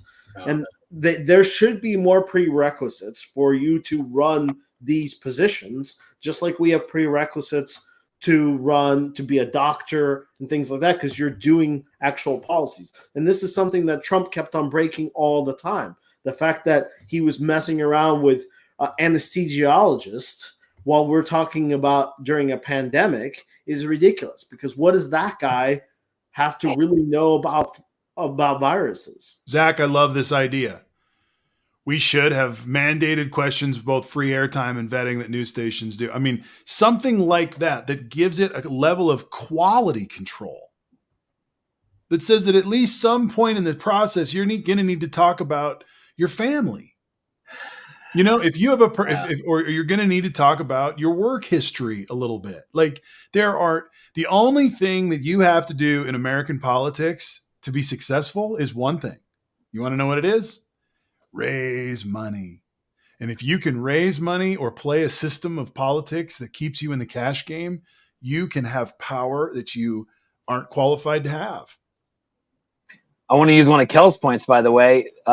Green started off in a different district. She announced she was running like 2 weeks earlier in a different district, and then just switched to 14th because the sitting person retired or whatever. Kel would have the details, but went for an easier district. Well, where does she live that she can run in either district? I mean, how do you have proper legal residences in both districts? Now, maybe she did. She doesn't strike me as someone who owns multiple homes, but maybe she did. So there's several questions. So I guess what I think we really want, honestly, is we'd want a form that says, I am a Republican registered as of date X. I live in the district at this address. You know, I have these affiliations, you know, some sort of affidavit, so that then if they get 3 months in, you go, you're not a Republican and you don't live at that address. You'd have some recourse to come back and say, well, because you lied on your application, you know, your election's invalidated. It's the same thing that happened with Donald Trump. I mean, if you cheat to win and you win, then you're immune because you won. And no one wants to undo an election, which I get. I mean, you know, people did pick her, but if they picked her under false pretenses, you know. Birdman's got a great point. For military is vetted for a security clearance, then our reps ought to be also vetted as they deal with sensitive information. I mean, pre-vetting is essentially what our elections are supposed to be. And at this point, if our gerrymandered, overly capitalized political system is not set up to make good government. That is just a straight up fact. We do not have the clarity to change the things in place to say our government isn't getting shit done.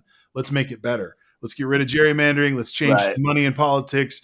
Let's do some vetting of our candidates, and let's get this shit rolling, because we need to rock and roll as a country. We're playing footsie because a lot of people are playing billion-dollar checkers and chess, and we're watching it. America's not thriving, and I know Joe's coming in and we're doing new things, but dude, we should be crushing it right now, and we're not. And we also don't talk about fucking QAnon. I'm sorry. We also don't. We're not good at following more than one storyline. And when Donald Trump is the president, it's impossible to have a different storyline other than him. Yep. So she was a thing when she was running. Like, no one just cared, because there was a bomb after a bomb and the news drop of a news drop, and she just basically gets shuffled out. So now I think you're going to start seeing the news really focus on these other things other than just the president of the United States changing policies or saying something ridiculous. Every single day it's a new storm. New storm. That's why I can't wait until we're kind of just done with this impeachment thing, so we can really just put it back, move on. Whatever happens. Let's just get it done. Although I still think every one of us would agree that if this was a secret ballot in that impeachment, we would have a much better chance of getting rid of him. Which goes back to proving my point. It a much better way of doing things. Dude, where does the Tim Kaine bill or censure stand in your eyes? They took it out. They're done. They're off. They basically said that there wasn't enough Republicans that wanted to do a censure, and there wasn't enough Democrats that didn't want to drop the impeachment. So they dropped it. And that's a mistake, because the censure was going to have an office him not being able to run an office, which I do understand that there's a constitutional question that could be asked. But here's the thing. Let Donald Trump worry about the constitutional thing. It's his problem. Let him get lawyers. Let him pay for it. Go to the judges and let him argue the fact that it's constitutionally not. He doesn't want to. Doesn't want. You've heard he wants to argue. Here is literally what Donald Trump may do, and I hope he does, because I think it might actually get him convicted. He's apparently wants his lawyers to go in there and claim the election was stolen and it was invalid. So he is literally contemplating the defense of I did it. But I don't think they'll let him. I don't think the lawyers will do it. That's the thing. He would. He had 5 lawyers quit. I don't think they will do it because they don't want to be on that side. Oh, they'll do it. Well, lawyers aren't judges. Lawyers are paid by their client to represent their client. They'll go in there and say, "Draft me to do it," if that's what he wants. Follow ethics. Well, and to argue that the election was stolen when they know there is no argument, there's not enough of a law argument to do it. It would be on the side of the insurrection. All I'm saying is, it seems that what he wants to do is argue the validity of the election. I would love him to do it. If that's what he does, to your point, if then they get into the discussion and some Republicans are like, it's not constitutional. Wait a second. We're a jury. We're not lawyers. We're here to either convict or exonerate him. That wasn't presented in his defense. His defense was he did the right thing because the election was stolen from him. He should have had rioters storm the Capitol. That was his argument. So now the charge is he started insurrection, and he just said because the election. So he's just admitted to doing it. And then as far as it being unconstitutional because he's out of office, I mean, that argument just explodes on contact, and all of us need to just be tweeting the bejesus out of these guys when it gets closer. If you can't if you can't convict somebody after they've left, then there is some day, and unfortunately relatively close to the election, that a president just can do whatever they want for the remainder of their term. And that's you can't write that check. So Mitch McConnell, let me ask you this question. Democrats in office, they lose the election. January 4th, they order the halls of Congress locked closed because somehow the executive branch can lock a building even though they can't control the Congress. They just lock the building closed and don't allow the Electoral College to be read, and they just remain in office forever. That's fine because you know what? It's too close to the end of their term to impeach them. I mean, it's just a nonsense argument. I don't see how it stands up. And if Trump doesn't give them anything, if Trump doesn't even argue that, he just says, "Well, the election was stolen from me." I don't know. I think Marty's hope might come true as time continues on. Ted Cruz is getting more and more heat. Hawley's getting more and more heat, and those are the guys that probably won't change. But there's people around them going, "Man, some heads are going to roll." And one day, very soon, you voted to keep not impeach Donald Trump will be the absolute kiss of death. You will never win another election if you don't impeach Donald Trump, because we all have to be loud. I mean, that's when we're going to have to really be loud, is when those arguments are starting to be made. We have to just tell all of our senators that is unacceptable. He's arguing he did it because he felt wronged, and you're going to let him do it. He said he did it, and you're going to say, well, it's too close to the end of his term, he can't be convicted. It's ridiculous. And no one's talking about going back and impeaching Washington. I mean, let's be rational. And if you did, it would never pass. If you went back, to be clear, he was impeached in office. In office, correct. He was impeached in office. He can't be convicted out of office, which is ridiculous. He's already been impeached. I know, but they're saying he can't be convicted out of office. I know, but yep. I got you. I think what Marty's saying, that whole argument of you can't impeach presidents that are gone, we're not saying you can't. No one is. I agree. George Washington. That's right. He has to be in during the presidency. Oh, good point. Blue Strat, I want to answer a question. Blue Strat, Whither the Net Soon. He's asked it a couple different ways. I want to say, I think that personally, I believe that there's a pile of stuff waiting for the impeachment trial to finish. And then all sorts of things are going to start coming to Donald Trump's door.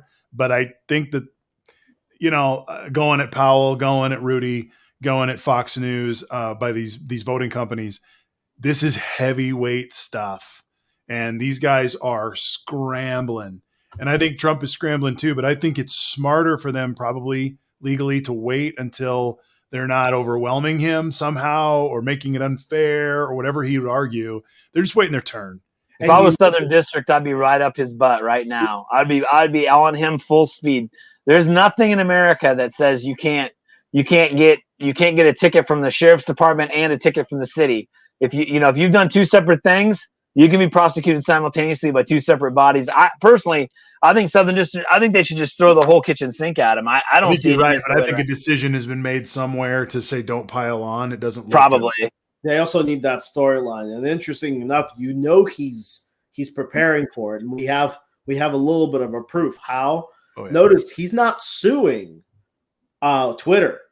He's not suing Facebook because A, either he doesn't have the money, or B, he needs the money for other things. Why isn't he suing Facebook and Twitter? He should be, right? If you're Donald Trump and they kicked you off your only revenue stream, that's your argument, and they took away your freedom of speech, whatever argument, you would be suing them. But he's not doing it, which tells you everything you need to know about what he's really preparing for. Because why isn't there already a lawsuit filed? All right, we're getting closer to the end of the show. I got to ask. Sorry, Jeff. Go ahead. I don't mean to cut you off. There's probably a bunch of legal advantages too to prosecuting not the ex-president of the United States. If he gets convicted and gets stripped of his title and privileges and re-election, you might find that you can prosecute him more effectively. Mm-hmm. That too. Yeah, I was just going to ask before we go too far. Today, and I don't know exactly when it happened, but he was invited to testify. Within an hour, they denied the invitation. So, question for the floor: does he get subpoenaed? He should, and I'm super worried that the Democrats are not going to have any witnesses. If the Democrats don't have witnesses in this trial, I'm going to need a hiatus for a couple of weeks because you can't complain at the Republicans that you guys didn't want to have witnesses and evidence in the previous trial, and then when you have control, you don't bring any witnesses. But tomorrow is Friday.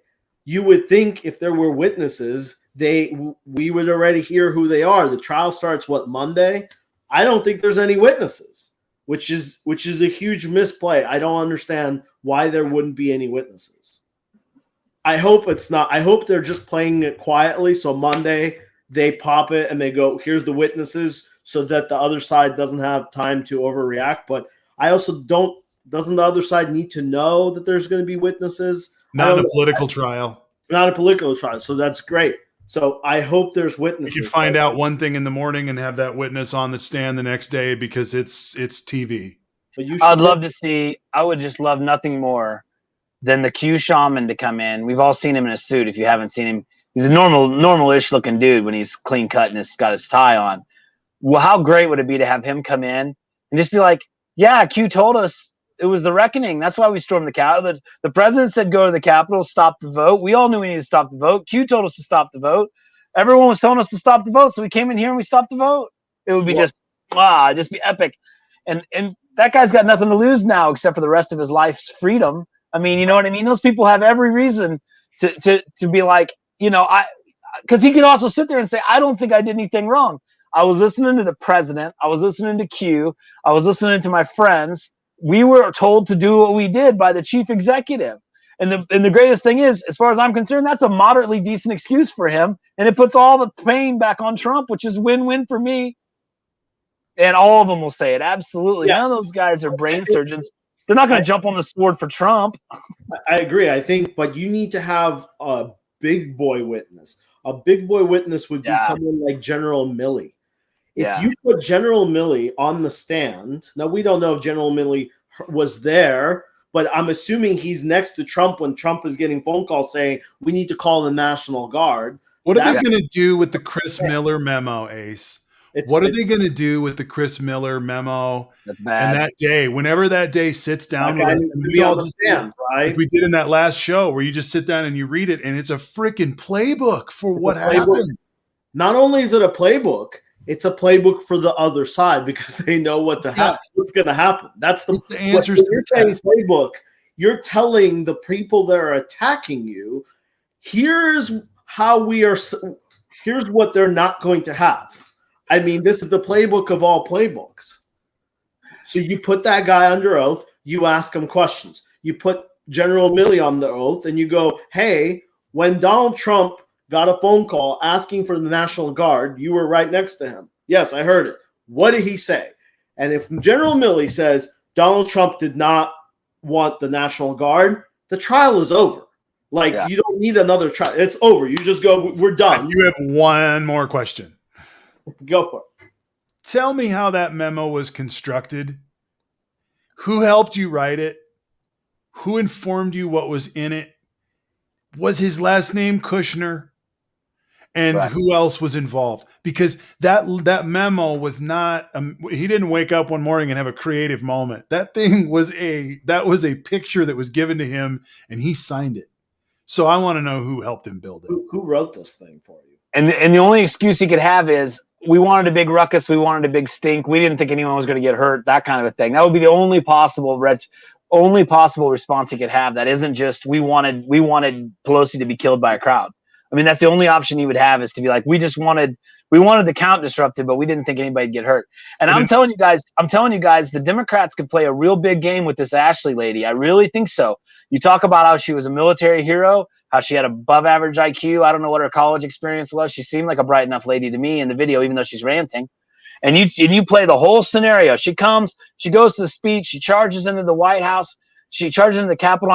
She goes down the hallway. She's told by a cop, you cannot come in here. This is a closed area. This is a restricted area. You may not come in here. I will use lethal force. Do not come in here. She continues to come in and gets shot to death. So is that a patriot or an insurrectionist? You have to make a choice. And what's scary about it is she's a bit of both, because she was listening to her leader, the president, when he said to do what she was doing. She wasn't a lunatic. She was a semi-rational person following the president into this insurrection. And what's the other argument? The Republicans go, no, she was a loon. It was unrelated. She was just a loon that just chose to break into the Capitol. I mean, how do you counter argue that she was a martyr for Trump? She did exactly what Trump told her until she was dead. Except in the video, she's got her own. She's a patriot to another cause. When she says that the storm is coming in her Facebook post that night or the night before the morning, she's not talking about America the Beautiful. She's talking about an overthrow that they've been talking about with QAnon, that Joe Biden will be arrested for drinking adrenochrome, and that Ellen DeGeneres and Tom Hanks and others will be put in a bunker. Like, when I've got to retort. Okay. Trump endorsed Q, said, I've heard they're good people. Trump had a chance to say, I don't know, QAnon sounds nuts to me. He didn't do that. He said, all I know about Q is they say nice things about me. They seem like good people. They seem to think there's bad things going on, and they're trying to stop it. He endorsed Q. So the fact that she was following Q and Trump, there's no cross there. He had every chance. That brings another point to this, because this is exactly it. She was one of the randoms. I agree with that, except she was part of the Q, I guess, cloud of thought. And then there were others who had a mission. For it. But so did the lady who got trampled. Into the mission, didn't she jump in marching with the people who had a mission? I think she's just.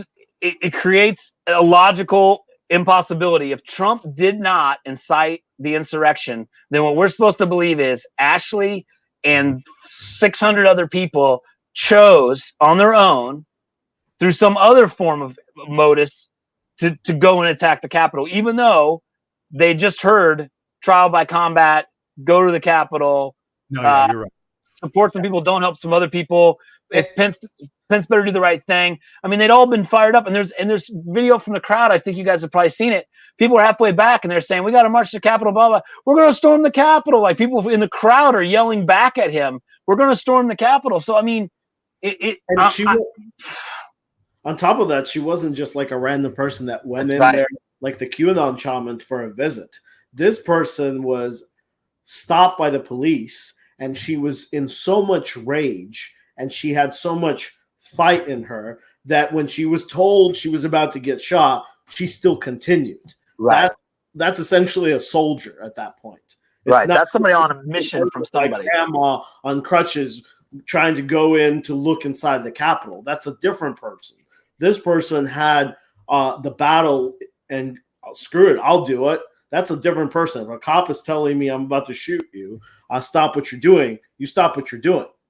The Now let's timelines talk are going to be very compelling. The Well, timelines are going to be very compelling. They're going to be real compelling on the storm, on this. Blue is dropping knowledge over here, and I appreciate what he's saying. Blue, if you have do you know a date on Parler that the mandate to storm the Capitol would have been? You've said in mid-December, and I was on Periscope, and I heard stuff like that on Periscope. I'm not on Parler.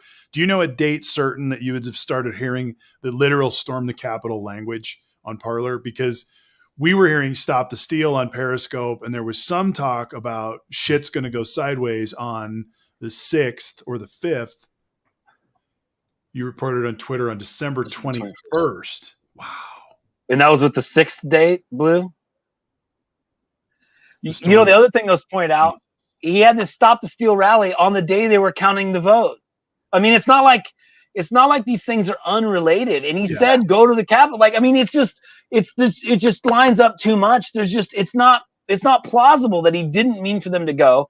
And I think we're going to be able to get timelines of they left the Capitol. He went inside. They started breaking through the barriers. They told Trump. Trump did nothing. Trump sat there. Trump went and got a drink. Trump had lunch. You know, they're going to have a timeline that he was aware that it was happening. And we all know, like I've said before, he could have called. They could have rigged up a phone. He could have called and they could have broadcast to the whole Capitol.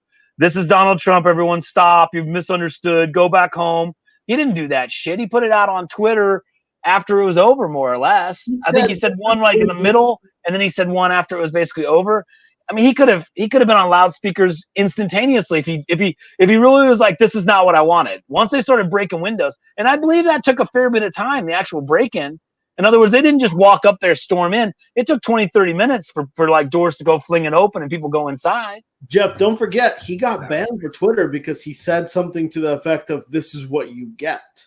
Yeah, that is right. He said, this is what you get. He's never reports that he was super giddy looking at the video, and he was upset at others why they weren't excited as he was. As we get closer, we just got to send the Republicans a message. Because we need to finally get people to say that. Absolutely. Yeah. They've already had the cop in the. I'm telling you, if they don't have witnesses, I'm not here for 2 weeks. I understand. We may just be shut down because healing may not be the option at that point. The Republicans somehow won would not even try, because that means they also won the last one as well. They also won the last argument in the last trial that you don't need witnesses in an impeachment trial. First of all, back to back, you're also setting a precedent that you don't need witnesses in an impeachment trial. Mm-hmm. First of all, they have a video of some type, right? We know they've made some sort of emotional video. So obviously one of them would need to be a witness to play that, right? Or is that just part of making their case? They can do that separate. But can't every single senator and member of the House be a witness since they were all there? They can, but I don't think it brings as much. I don't think you want to, but for example, AOC could go down and say some of the things she said on Twitter, and like you could have a couple people that have compelling stories. Talking. That's the only thing. I need a random person that we don't know, some staffer that was right next to Donald Trump. You don't know who he is. He states Donald Trump, and they go, "How long did you work with Donald Trump?" Oh, since the very beginning. He hired me. I was the last staffer to stay on. I voted for Trump, super supporter. And then you go, what did you hear when this started happening? What did Donald Trump do? Well, he was around the TV. He seemed pretty excited. He was a little upset at us for not being excited. Like, maybe you need to hear people. This is Stephen Miller's Brutus moment. Maybe Stephen Miller goes for the crown. The problem is you're not going to get a Stephen Miller. That would be so good. He's not going to go. I think it's fair to say, and I think it's fair to say that they understand this on the right, that their hand is played with Trump. This isn't news, that they are all in with Trump, and for so many reasons that they don't have the apparatus to rebuild a new dominant giant American candidacy the way that they've done with Trump. Limbaugh is out. Hannity is questionable. I mean, they played their card, and so they have to stick with Trump at this point. And half of Fox has been sued by. Yeah, they're all in bed, and if they're not in bed, they don't know what to do. So the question I've got and I've got this for the folks as well. Does it have to be a conviction for us to have a happy Easter? I'm going to say spring. I don't know when this will be done. I want to say St. Patty's Day, but who knows if this will be done by then. I mean, I thought this was going to be like a 2-week thing. You're saying it's going to be that long? Depends how much digging we need to do to prove it. Or not. Maybe it doesn't. Maybe the value of having it wrapped up quickly is going to outweigh the value of digging deep. That's kind of where I'm coming from. What do you think? What killed Nixon? Dean killed Nixon, right? Dean got in front of the Congress while they were still investigating, and he said, I know exactly what happened. I know Richard Nixon lied about this. Mm-hmm. So the question is, can there be a moment like that when somebody of power, like Ace is begging for, gets up and says, he was laughing. Windows were being broken. He was giddy. He was excited. It was obvious that it was exactly what he wanted. And if you get one witness that can say something really compelling like that, then the Republicans have a very serious problem, because their only choice then is to just, he's out of office, he's out of office, he's out of office, just beg their way out of the back end. But even if they get away with that, even if they beg their way out the back end and don't convict him, you've got a real pariah situation where, he can't ever come back. Even if they don't reject him, they're going to be like, well, I mean, we all know now that he did that. I don't know. I mean, but to answer Marty's question, I guess it's hard because it's not going to happen. I mean, we can't think that the conviction is going to happen unless you get a bombshell. Yeah, there's gonna have to be a bombshell. I agree. I think if the only person that can really do that is General Milley, because no one would question General Milley. If he was, now we don't know what he knows, but if he's under oath, there's not a Republican out there that would ever go, I don't believe him. General Milley. I got to push back on this. And Blue, I'm just using this comment to sort of identify a lot of these comments, that it's guilty is irrelevant. Like, I don't see how we go into a spring with Biden winning and not a conviction with Trump and feel like we are. I feel like it's a half a win at that point. Like, this. I really have got to lay down to say we've got to aim to convict. And if a Republican, I believe you got to attack this thing by thinking you might end up with 3 Republicans who vote not to convict. If we don't have enough evidence to think that way and to present it that way and to damn the picture in such a way to the American people that everybody's like, Jesus Christ, dude, how could you possibly not voted for conviction? Again, if the shit hits the fan, Mitch McConnell does not want to be in a two-party Republican Party. He knows that is failure. So at some point, if there's bad enough information, good enough information comes out that starts to point guilt, if they're smart, you just real quickly cut out the tumor and you just say, well, it looks like Trump did do it. You nuke him. You say, look, MAGA, we all thought we were all working together, but man, turns out he knew what was going on. He suckered you guys into breaking into the Capitol. Let's all come back under the tent. Listen to Uncle Mitch. I mean, that's his long-term. I mean, you can either unify the party that way or keep chasing the crazies for the rest of your life. I mean, I don't know. I have to think if they're playing any kind of chess, if they're playing 4 pieces chess, they would be looking for a way to behead MAGA and get the party back into the center. I wish that was all true, but the thing is, we can't forget what happened in the first impeachment. And although I forgot what word, but what was that? Quid pro quo. Quid pro quo. Yeah. Remember, the Republicans they were running on. There's no quid pro quo, 0 of it. You can't impeach him because there's no quid pro quo.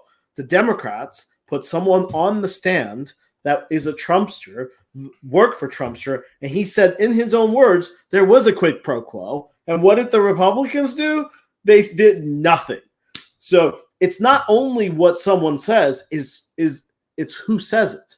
And the only person that can say it has to be a general, someone that you cannot, it can't be even a staffer, because the Republicans this is the way they are. We cannot expect them to do anything. They literally had a guy that still worked with the president. His supporters said, oh, absolutely, this was a quid pro quo. And not only was it a quid pro quo, everybody knew it.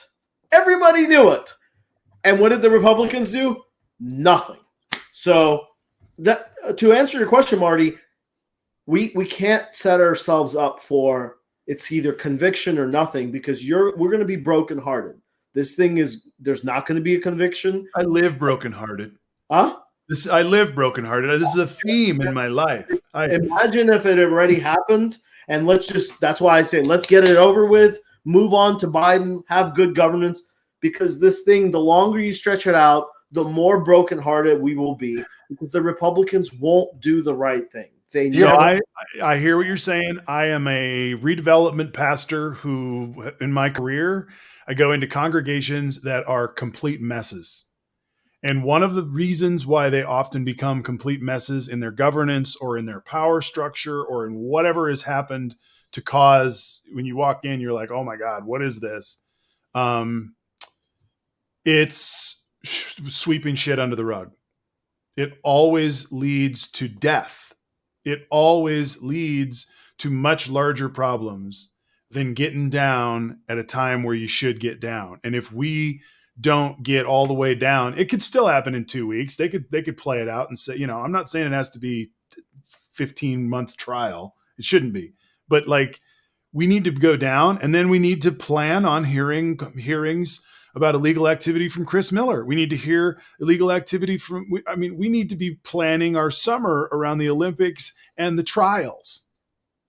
And if we come out of this thing and somehow we impotently plan on not winning, and we go in and we're like, meh, and Trump gets off, and then all of a sudden we're still dealing with them driving the narrative and not facing any consequences, then the Democrats will get schooled for the next 10 years by the Democrats, because the Democrats were the ones that said no to Hillary Clinton. They said it with Obama, and enough of them said it with Trump. They will not stand for this mealy-mouthed bullshit. That's part of the problem on the left, is that there's enough people that are sick and tired of acquiescing what we believe for the sake of hopefully getting the next thing done. I would say fuck good government at that point if we can't have some sort of justice for Trump. Ace, to your point, I'm sorry. Quote. I just get hot about that, man. I can't handle it.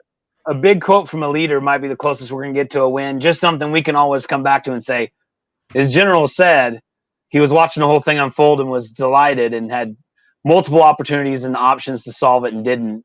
I mean, that's probably as good as we're going to get to win. I think they would convict him if he did that too. I can't keep on being brokenhearted that the Republicans are going to do the right thing. They never do. I wish they did, but it's just not. I just can't always be. I watched the impeachment trial just happened, and I was so into it. And like I knew everything about it. And the day that I heard a man stand up that worked and said, of course he did it, everybody knew about it, I was like, it's over.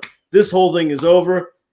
And it didn't happen. So, I mean, how much? You're Ace. I mean, they didn't convict Clinton, and he was literally caught red-handed, right?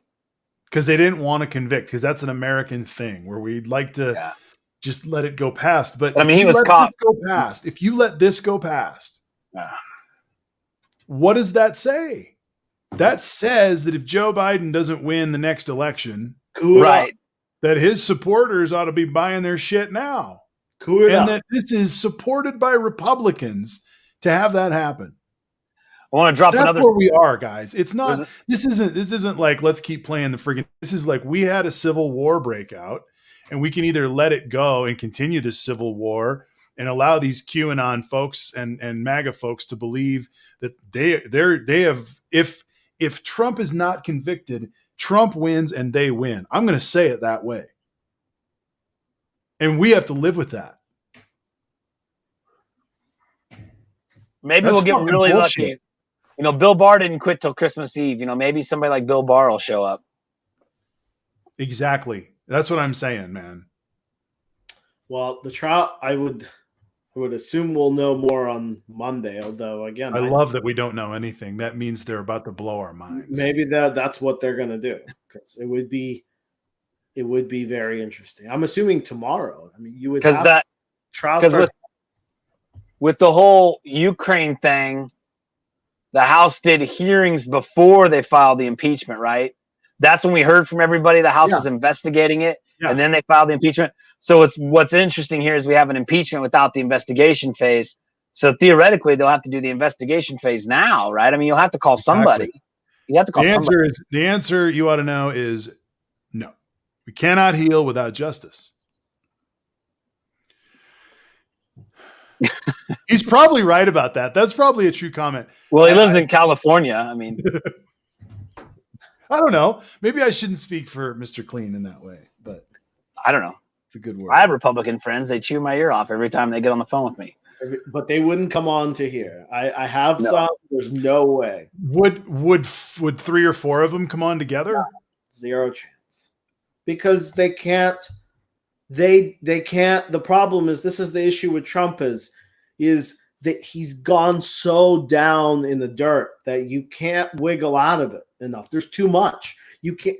If you back, the way they view it is if you back up on one thing and you say, I didn't like that, there's 100 more to follow of you going, okay, you didn't like the child separation? Okay, let's put this bucket here. And then you go to the next thing and the next thing and the next thing. And you keep on doing it. And then they go, and then you go, so what did you like then?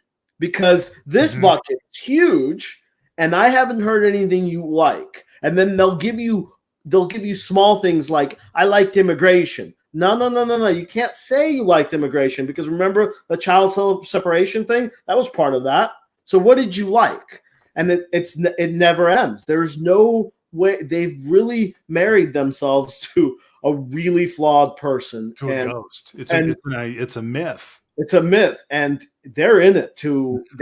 They know that there's nothing they can. That's why they never say, I don't like something, because they know it's a break in the wall. Once they do it, it's over.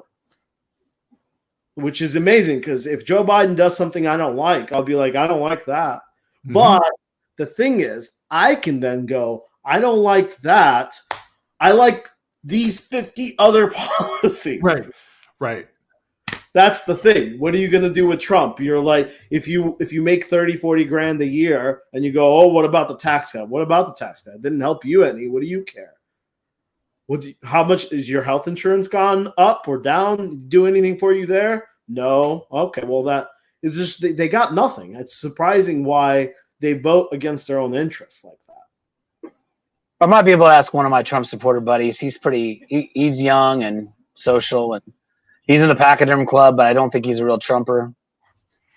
I mean, I get it. I don't need to. I wouldn't want someone to come on here and have us just kick their teeth in with politics, just like, or vice versa. 3-on-1, vice versa. That's not fun, because that's broken up. But what I would love to do is to just recognize things maybe we do agree on, because they don't have a platform anymore.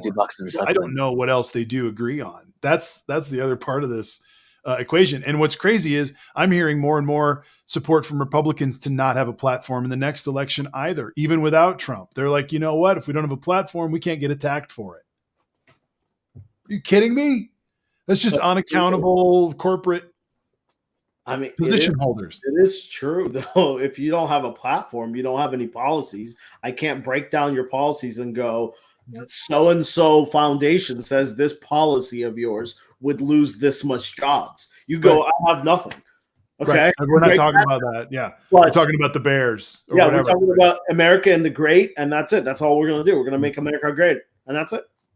Real quick, Keystone Pipeline had 35 full-time jobs. Everything else was a temporary job, and it was shut down last July in the Supreme Court. Biden affected no jobs. Zero jobs. That's a good word to hear. I didn't know that. He's getting heat for that for no reason. The permanent jobs were 35. The rest were temp jobs, because pipeline building is a temporary job, right? Mm-hmm. Once it's built, you move now, on. I mean, that's not to say, Doug's excavation didn't go out of business because he bought up a bunch of machines and started laying pipeline and it got canceled. I mean, I'm sure there's individual stories of hardship, but 400,000 Americans have died. So I think there's some job openings for those 11,000 people. And if your job again was cutting a big gash in the earth and put a pipe in it, maybe it wasn't the best career path anyway, but.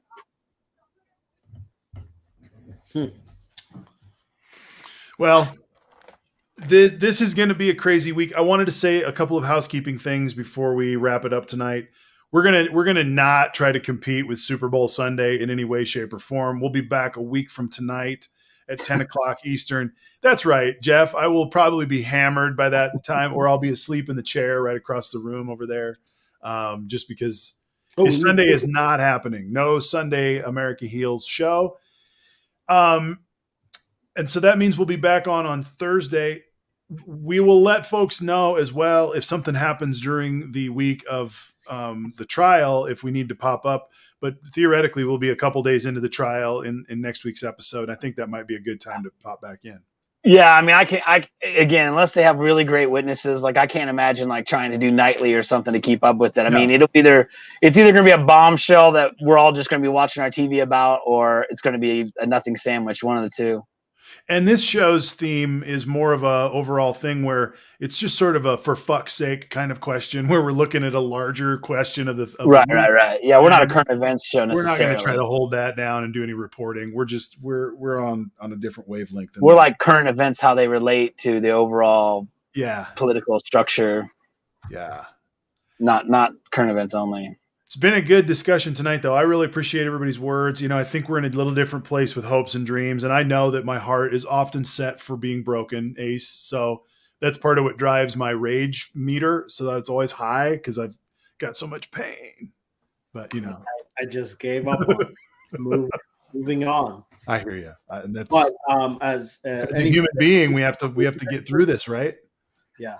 Well, the Republicans better be careful because being in the minority and trying to drive straight partisan, that's going to make things difficult. You know what I mean? They're in the minority. They need to be playing team ball, or else they'll never get to help change policy. And we also need to look out for, you've got the Jim Jordans that are in the dock that'll never be Democrat because the way they gerrymandered the district, and so he's going to always vote Republican. But you have these other people like these 11 today from places in New York, New Jersey, California. Their seats probably aren't quite as solid. So we always need to keep track of that there's, just as much as there's some right-leaning Democrats, there's Republicans that have to lean left, or else they have no shot of reelection. So I'm hopeful to see a little more fanning, because I think if the Republicans just say we're going to play straight partisan politics, then I would think Pelosi just looks at him and goes, well, you've lost everything for the next 2 years. Congratulations. Yep. And that's more than a little. That's more than a little. That's a lot. And don't forget, when we pass laws, they're to help people, and people need the most help right now. See, the Republicans, their true platform is to give to the rich. The rich are doing fine, and everybody knows it. And right now, when you have millions and millions of people that need help, the Democrats are really who they need, who are going to give you the most help. So right now, if you don't have a job, or you are living like 2 paychecks behind, do you really care about the national debt? Right. No, you need help now. If you can't see if your school keeps on closing and no one can watch your kid, do you care about the national debt? No. Well, and to Ace's point earlier, and you're absolutely right to keep your eye on that ball. We should have a little timer in the bottom of the corner that is whatever it is, 1,420 days until this administration is over, to keep that on the primary part of our brains, to say this time is ticking, and every time we go to bed at night and give up 8 hours of sleep and not pass another bill is time wasted, because if the Republicans get another chance, what they're going to do. So I can make that. You're right. You're right, Ace. I mean, at the end of the day, all of the vitriol around Trump, all the healing that needs to happen through justice, also has to be weighed with the fact that we got to get shit done. Yeah. I guess final prediction. Final predictions for the Super Bowl. I'll go in a second. I need a second. You need a second on that? Yeah, go. Chiefs. Chiefs by You got a score, dude? 3 Let's do points. Chiefs. I'll do Chiefs by 10. They blow them out in the Super Bowl. Brady. Look. That's a blowout. 70-60 is not a blowout. 60-50 is not a blowout. That's a 10 points. It's going to be a high score game. We know that. That's a 2-possession game for Brady. It's possible. I got faith in my boys. You got Mahomes. Well, they're both the same kind of quarterbacks. They tend to play after their opponents, right? So they're both kind of come from behind. I'm just going to root for my boys, and I'm going to vote for beating the spread. I mean, you didn't ask. Look, there's mythology to this too. This isn't just do I want to be absolutely accurately right. I'm also I gotta give good juju to my team. Good, yeah. It's a game, man. That's why they play. It's everybody's in on this thing. It's- All right. So, question: do you know how many Chiefs have COVID or were in that? I just kind of There are two on watch. They have to get 5 negatives, and it was not. I would say key position players. It was not Mahomes. He was in line, I guess, to get his haircut when they found out. It's 2 Chiefs. They have to get 5 negative tests and they can play. So they're on the COVID reserve, which I think is just code for probation to see if they get their negative test. And they did nothing wrong. It sounds like, this was their barber. Like they were following the rules. It just turned out the barber got positive. Wow. Yeah, Mahomes was like next in line to get his haircut, so missed it by that much. I can't. Do you want me to go next? Do you want me to go next, Ace? So you have more time to think. I'll go now. I can't.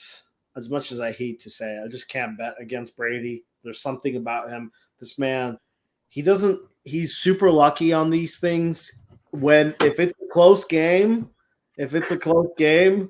somehow he always comes up on top on these super close games, and things go his way. Mahomes too. I like to say it's a close 1-possession game. It's going to be 27-31. Bucks win. Bucks win 31-27. 31-27. 27. Yeah. Well, I've got a 35, and it's the Chiefs, and it's 31 Bucks. I changed it up. I was thinking Brady was gonna do it, but I just think the Chiefs are a machine, and I think that it's probably a come from behind win for the Chiefs. I think that Mahomes is the next phase of what's going to happen. So I will predict this. I would not be surprised at all to see like a 6 or 7 lead change football game. I mean, both of these guys are come from behind quarterbacks, so they're going to get the ball. They're going to be down 4 points. They're going to go down and score. The other guy's going to come out being down 3 points. He's going to go down the field. I mean, they are going to be exchanging the leads. I would just be mystified if either team ran away with it. Yeah, I would too. And I think to run away with it, it's going to be crazy things that happen. Bad snaps and fumbles and shit like that. Ridiculous. 3 turnovers in the first quarter or something. Yeah, like something ridiculous. And let's hope it's not that. I mean, I'd rather lose a close game than have some, 21-point lead by the Bucks because that's not a fun game. I want Mahomes suddenly forgot how to hold calling out the Tampa D. I hear you. They've got a good defense. They do have. That's a thumbs down though. What is Tampa D thumbs down? Oh, he's not. Oh, he doesn't. I don't know. Tampa D has a good defense. I think he's saying we're going down because of Tampa D. But look, the Chiefs are good in all positions too. We got Kelsey. We got Hill. We got a lot of weapons, man. Dude, Hill's speed is something else. That guy is. Not to mention Coach. Dude, his play calling. Did you see some of those plays against the Bills? That little they call it the shuffle pass where Kelsey comes running in. You guys realize that's a forward pass. So even if a safety jumps the route and like hits Kelsey and it doesn't complete, that's an incomplete pass. That's not a handoff. I mean that play is undefendable. You cannot defend that play. Totally genius. Yeah. It's a genius play. Is that Bieniemy or is that Holmgren? Not Holmgren, Reed. Reed. I know, but is that Bieniemy's play? I mean, I don't know. Is he moving on? Did he get a gig? I don't think. I don't know. That sucks. Everyone thinks he will. Great coach. Yeah, but I mean, that's a good leader. When your coach is below you, are getting head coach jobs. That's what you want. Absolutely. Yeah. Osborne did that for decades at Nebraska. He had coaches leave all the time. He still had, won every game. Dean Smith the same way in North Carolina, just pumped them out. They just moved through. Yep. We finally got the hype. I'm sorry.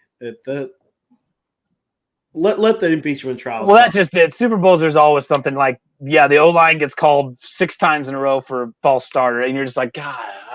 Yeah. And that's the way Super Bowls are. There'll be one call that there'll be like one penalty that they just for some reason call the whole game, and we'll be like, why are they doing this to us? I see. You want this hype regarding the impeachment managers? That is worthy. That's a worthy critique, and I'm failing, and I will do my research and be back ready to go. What a great job. Impeachment manager. They look like such tough badasses walking through the hall. They do. First, all right. You want to know who's your favorite impeachment manager just before we close? Just because I'm going to ask, and I don't have one. The guy whose son passed away, he's really compelling. Something with an R. His son passed away like last week. He's the main guy. I like Jamie Raskin. Yeah, Raskin. I like right. Lou. What's his first name? Ted? Lou? No, Lou something. Yeah, Ted Lou. Ted Lou's awesome. That's my favorite. I think his Twitter is awesome. His Twitter is awesome. We wouldn't need no managers. Swallow. So Ace, the only thing, and we can't do it on this show, but because we're live, but like it would be interesting to see if there's any bets on are there any political bets on the impeachment? There are not yet, but I'm assuming there will be, and I will be jumping on them quickly because last time there was a bet on Marjorie Taylor Greene if she finishes her term or not, but it's terrible money because you might have to wait 4 years to collect. I mean, I don't want to, but it's not good odds. She's a rep. She's 2 years. 2 years. It is still it's minus 500, so you'd have to wait up to 2 years to collect. Yeah, that's kind of an investment. It's not worth it. Back to Dogecoin. You might want to jump in on that in between. All right, everybody. Thank you for a great evening. Oh, Jeff, sorry. Don't follow Ted Lou on Twitter. Follow Ted Lou on Twitter. He's hilarious. Ted Lou on Twitter. Ted Lou is, and also follow America Heals at @Heals_America on Twitter. We would love it if you would follow us and if you would connect with us on America Heals Show on YouTube. And subscribe over there and tell your friends. We really appreciate everybody being here tonight. It's been a good conversation. It's in the middle of a crazy week, and next week's going to be crazier. And the Super Bowl is between now and then. So between now and next Thursday, thanks for being with us. Tune in next time and keep rocking America Heals. We'll see you next time. Thank you, guys. Thank you, Mr. Clean and Mr. Blue. Blue Strat. Thank you. And hey, Mr. Blue, can you message me when you get Blue Strat? Message us over. Silicon Valley News. We've got who else was here tonight? Redemption. We've got Mr. Clean and Bergman. Obviously, you ought to know. Only 77 Dez. I didn't see that one earlier. Mike won the Heart War. Mike gave us 371 hearts. Nice. Thanks for being here, everybody. We're gonna cut it off now, but we'll have another show in a week, and we look forward to it. Peace.